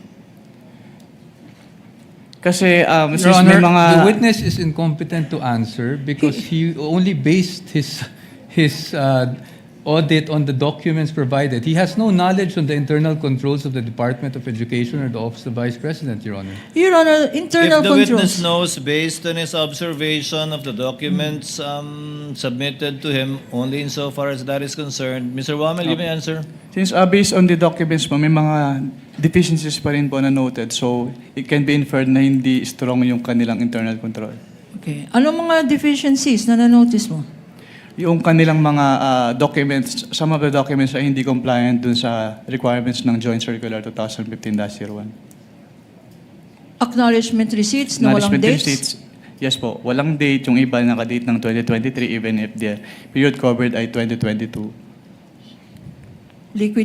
Liquidating documents para sa submitted 2023 para sa period 2022. May internal control ba yan? Actually, yung nasubmit naman po nila on time yung kanilang liquidation report. Mga acknowledgement receipts na walang signatures. Yes, ma'am. Internal control ba yun? That should have been prevented by strong internal control. Nakalagay rin dito, in this section.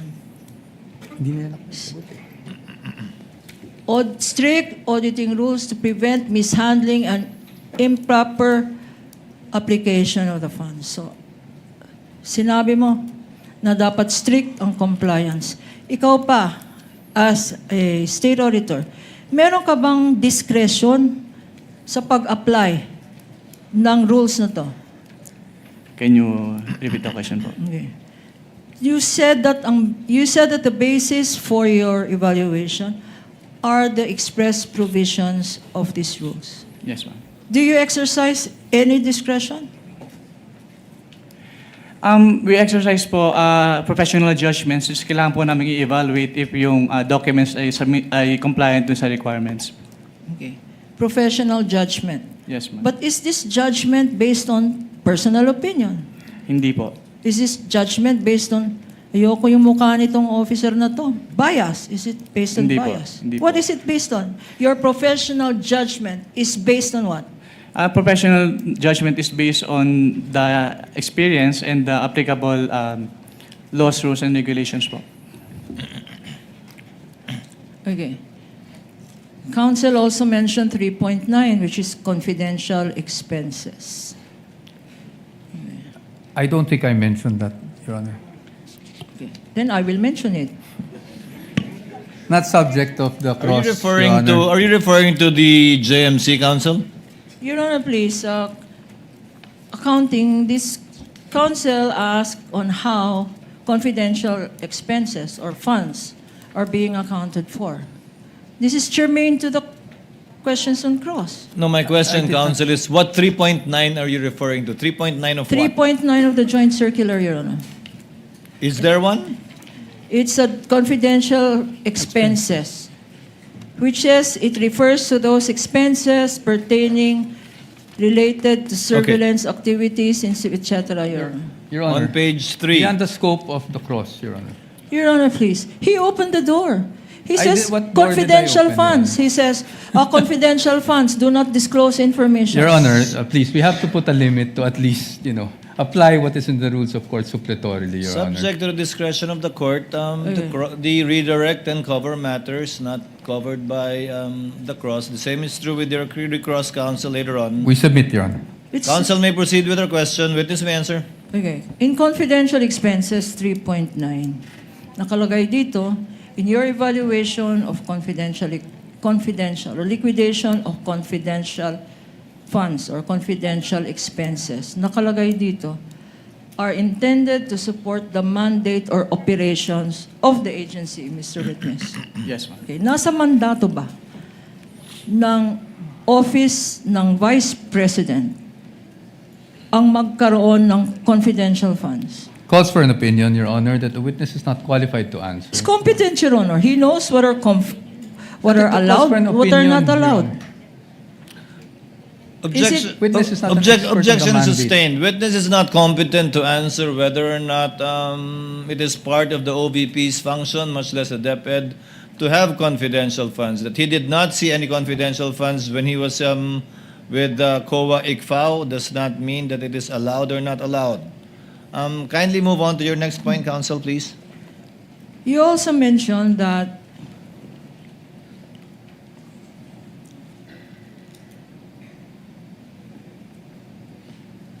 you were asked about 4.2, correct, Mr. Yes, Your Witness? I confirm that. And in 4.2, it says there, shall be supported with physical and financial plan, indicating the proposed amount allocated for each program, activity, and project. Yes, ma'am. Okay. Ito ba ang sinabi ng council, pinakita naman sa iyo yung dokumento. Bakit hindi mo why are you saying that there is no indication of what these projects are, what the disbursements pertain to, and what the confidential expense is based on? Why did you say that there is no? Dahil hindi po naka-indicate dun sa kanilang physical and financial plan yung specific confidential activities. Hindi ba pwede ang substantial compliance dyan? Kasi ang requirement po ng joint circular ay strict compliance. Strict, hindi substantial. Okay. Yes, ma'am. Now, in 4.8.5,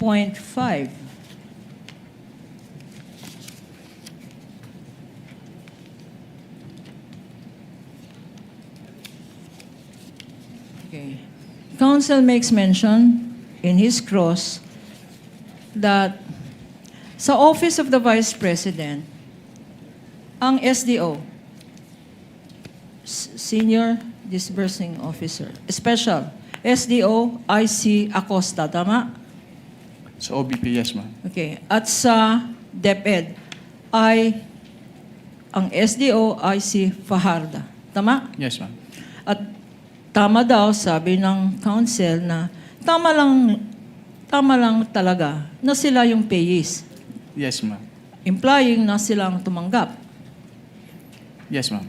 Implying na, ito ba, pag silang tumanggap, sila lang nakakaalam? Hindi po. Hindi. Opo. Kasi based on Bakit? the joint circular, si head of the agency po yung may responsibility to oversee the agency-wide use of the confidential fund and to ensure compliance with the requirements of the joint circular.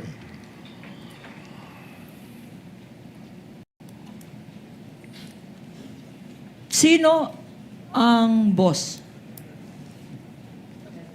Sino ang head of agency ng Office of the Vice President? Si Vice President Sara Duterte po. Okay.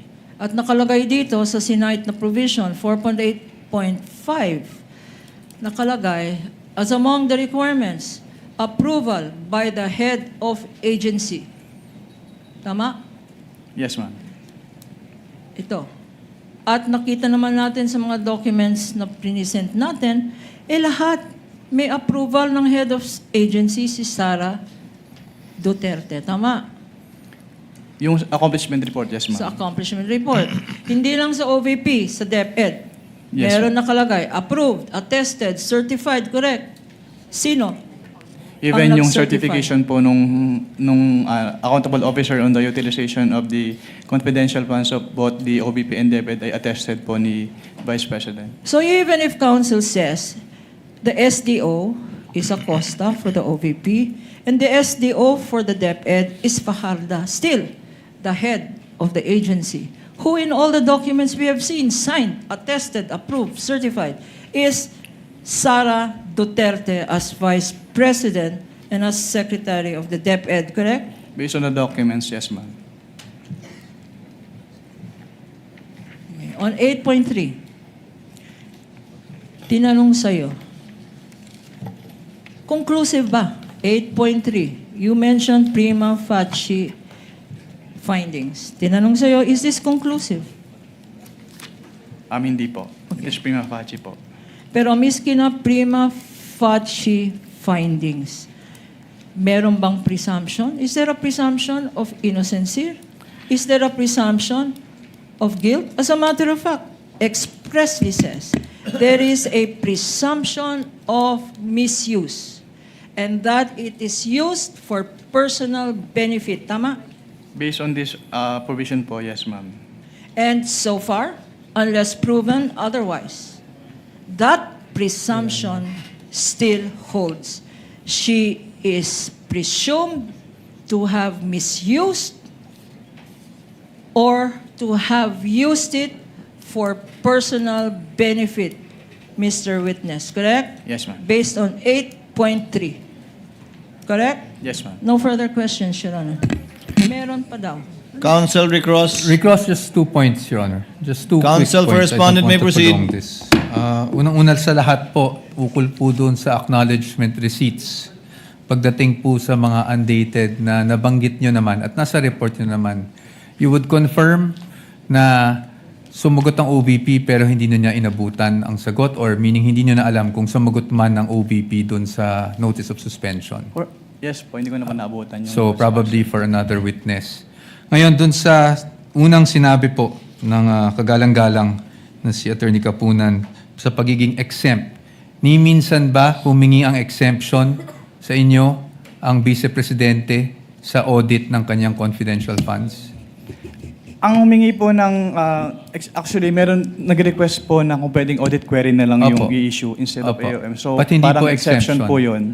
dun sa provision ng Joint Circular na AOM yung i-issue. Ang exemption po yung tinatanong ko. Just an exemption on the audit itself. The conduct of the audit, meaning nag-submit po ba sila ng liquidation reports? Yes po. Nag-responde po ba sila sa AOM nyo? Yes po, pero hindi pa rin po sila compliant dun sa requirements. No, Your Honor, I'm not asking that. I'm just asking for, nag-submit ba sila?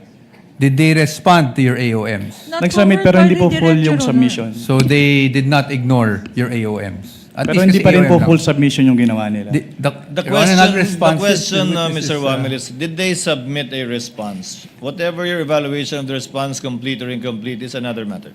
Yes po, Your Honor. They submitted the response po dun sa AOM. So they That's all. submitted a response. That is all for recross, Your Honor. Again, Mr. Witness, thank you for your patience. Thank you. Papasalamat With the din ako. permission of our colleagues, it's 2:30 and session was called by the Senate President to be convened at 3 p.m. May we continue with our interjections for this witness tomorrow? And I have listed already those who would like to make interjections. In this order, Senator Tulfo, Rafi, Senator Bamakino, Senator Pangilinan, Senator Erwin Tulfo, Senate President, Senator Joel Villanueva, Senator Judge Risa Ontiveros, Senator Judge Padilla, and Senator Judge Aimee Marcos, and Senator Judge Ejercito. In that order. It'll be in the journal anyway tomorrow. Your Honor, please, before any other announcements, can we ask that the witness be excused? Yes, the chair was about to do that. Mr. Wamil, you're excused for the day. Kindly be back again tomorrow without need or necessity of issuing another subpoena. Can we rely on your word that you will be attending tomorrow's hearing for the continuation and hopefully closure of your testimony before the impeachment court? Yes, Your Honor. Asahan po namin, you are excused, sir. Thank you po sa inyong kooperasyon at oras at pasensya. Before we adjourn, Chair notes that the next witness, Ms. Eileen May Del Ocampo, was only subpoenaed to appear before the court on August 3 and August 4. The clerk is thereby directed to issue and the Sergeant at Arms to serve a subpoena for the appearance of Ms. Eileen May Del Ocampo of the COA ICFAO, which subpoena shall remain valid from August 5, 2026 until August 11, 2026. With respect to Marivic Pareja, who was subpoenaed for August 4 and 5, the issuance of subpoena will depend on the chair's ruling on the motion for judicial notice of the prosecution, which the chair will rule upon after hearing the respondent orally or through a written manifestation or motion regarding this matter tomorrow before we adjourn. So ordered. Few manifestations. The panel Your of Honor. prosecutors, with the permission of the lead prosecutor, allow the presiding officer to finish with one other administrative matter. The panel of prosecutors also filed a motion to set a conference for the transfer of exhibit markings to be set at 4 p.m. on Wednesday, tomorrow, August 5, 2026, for the transfer of markings from copies previously marked during the pre-trial order. Given that this is administrative in nature, the request and the motion is granted. The counsel for respondent is directed, as well as counsel for the panel of prosecutors, to assign lawyers for this change of markings to be conducted again, for the record, at 4 p.m. of Wednesday, August 5, 2026. That is tomorrow. Your Honor, Yes, what may is I be the... recognized, Your Honor? Good afternoon. Before the lead counsel for the respondent, I think the lead prosecutor earlier asked for recognition. What is the pleasure of the Honorable Luis Trom? First of all, Your Honor, we just want to acknowledge your pronouncement earlier about the setting of the transfer of marking of exhibits that will be on August 5, 4 p.m. Tomorrow. This pertains particularly to Exhibit P4-3 and series through P4-35B. Second, Your Honor, we also acknowledge the pronouncement of the impeachment court relative to the oral or written comment of the defense to the earlier motion of the prosecution that was filed on August 3. That is to take judicial notice of the hearings conducted both by the House Committee on Good Government and Public Accountability and the Committee on Justice, Your Honor. That's for the record. And third, Your Honor, this is in line also with another pronouncement of the impeachment court in compliance with, relative to our compliance to the 5-day notice rule. We will be submitting the list of witnesses for next week, as well as the request for issuance of subpoena tomorrow, August 5, because the same will depend on the conclusion of the testimony of Ms. Sailin Del Campo, as well as the ruling of the impeachment court with regards to the motion to take judicial notice on the hearing of the two committees of the House of Representatives, Your Honor. That's all? Yes, Your Honor. Duly noted. What is the pleasure of the lead counsel of the respondent? Thank you, Your Honor.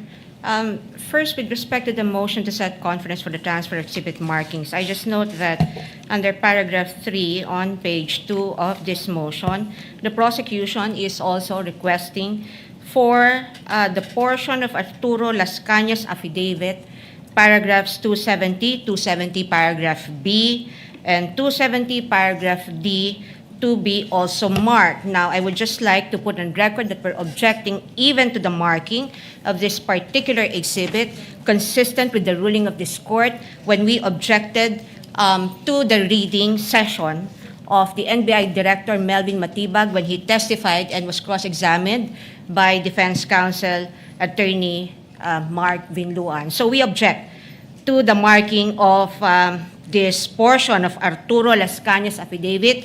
As of this point, no witness has yet testified on this affidavit, and it is on record, if we review the record of the court, that that supposed affidavit was unnotarized and was not signed by anybody, let alone identified by any competent witness. And also, Your Honor, the motion is to set conference for the transfer of exhibit markings. Now, this presupposes that there has already been a marking on the original document. Now, if there's no competent witness who has identified the affidavit of Las Cañas, then there is no reason for a supposed transfer of exhibit markings. We object. We object to item number 3 of this motion. We will not agree. And if the presiding court, if the presiding officer will rule to allow even the pre-marking or the marking of this item under this motion, then we would like to have our objection, continuing objection to the allowance of even the marking of this particular exhibit put on record, Your Honor. Thank you. May we respond, Your Honor? To afford the court some time to rule on the matter, let the marking and pre-markings proceed tomorrow without prejudice to a ruling of the chair with finality in open court with respect to the objection raised by the counsel for the lead counsel rather for the prosecutor at the appropriate time. Most likely tomorrow also. No, probably on Monday, counsel, before we finally act on it after the marking and pre-marking to be done tomorrow. Again, that is without prejudice to noting the continuing objection of the counsel for the respondent on the matter. In any way, we will be finally ruling on the admissibility of these documentary pieces of evidence once formal offer is made. We will do that, Your Honor. Thank you. Thank you, counsel.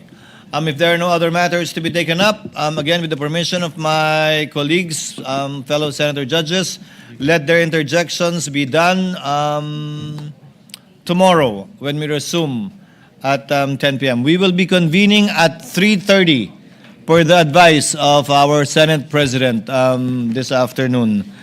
Trial is adjourned until tomorrow, August 5 at 10 a.m. in the morning.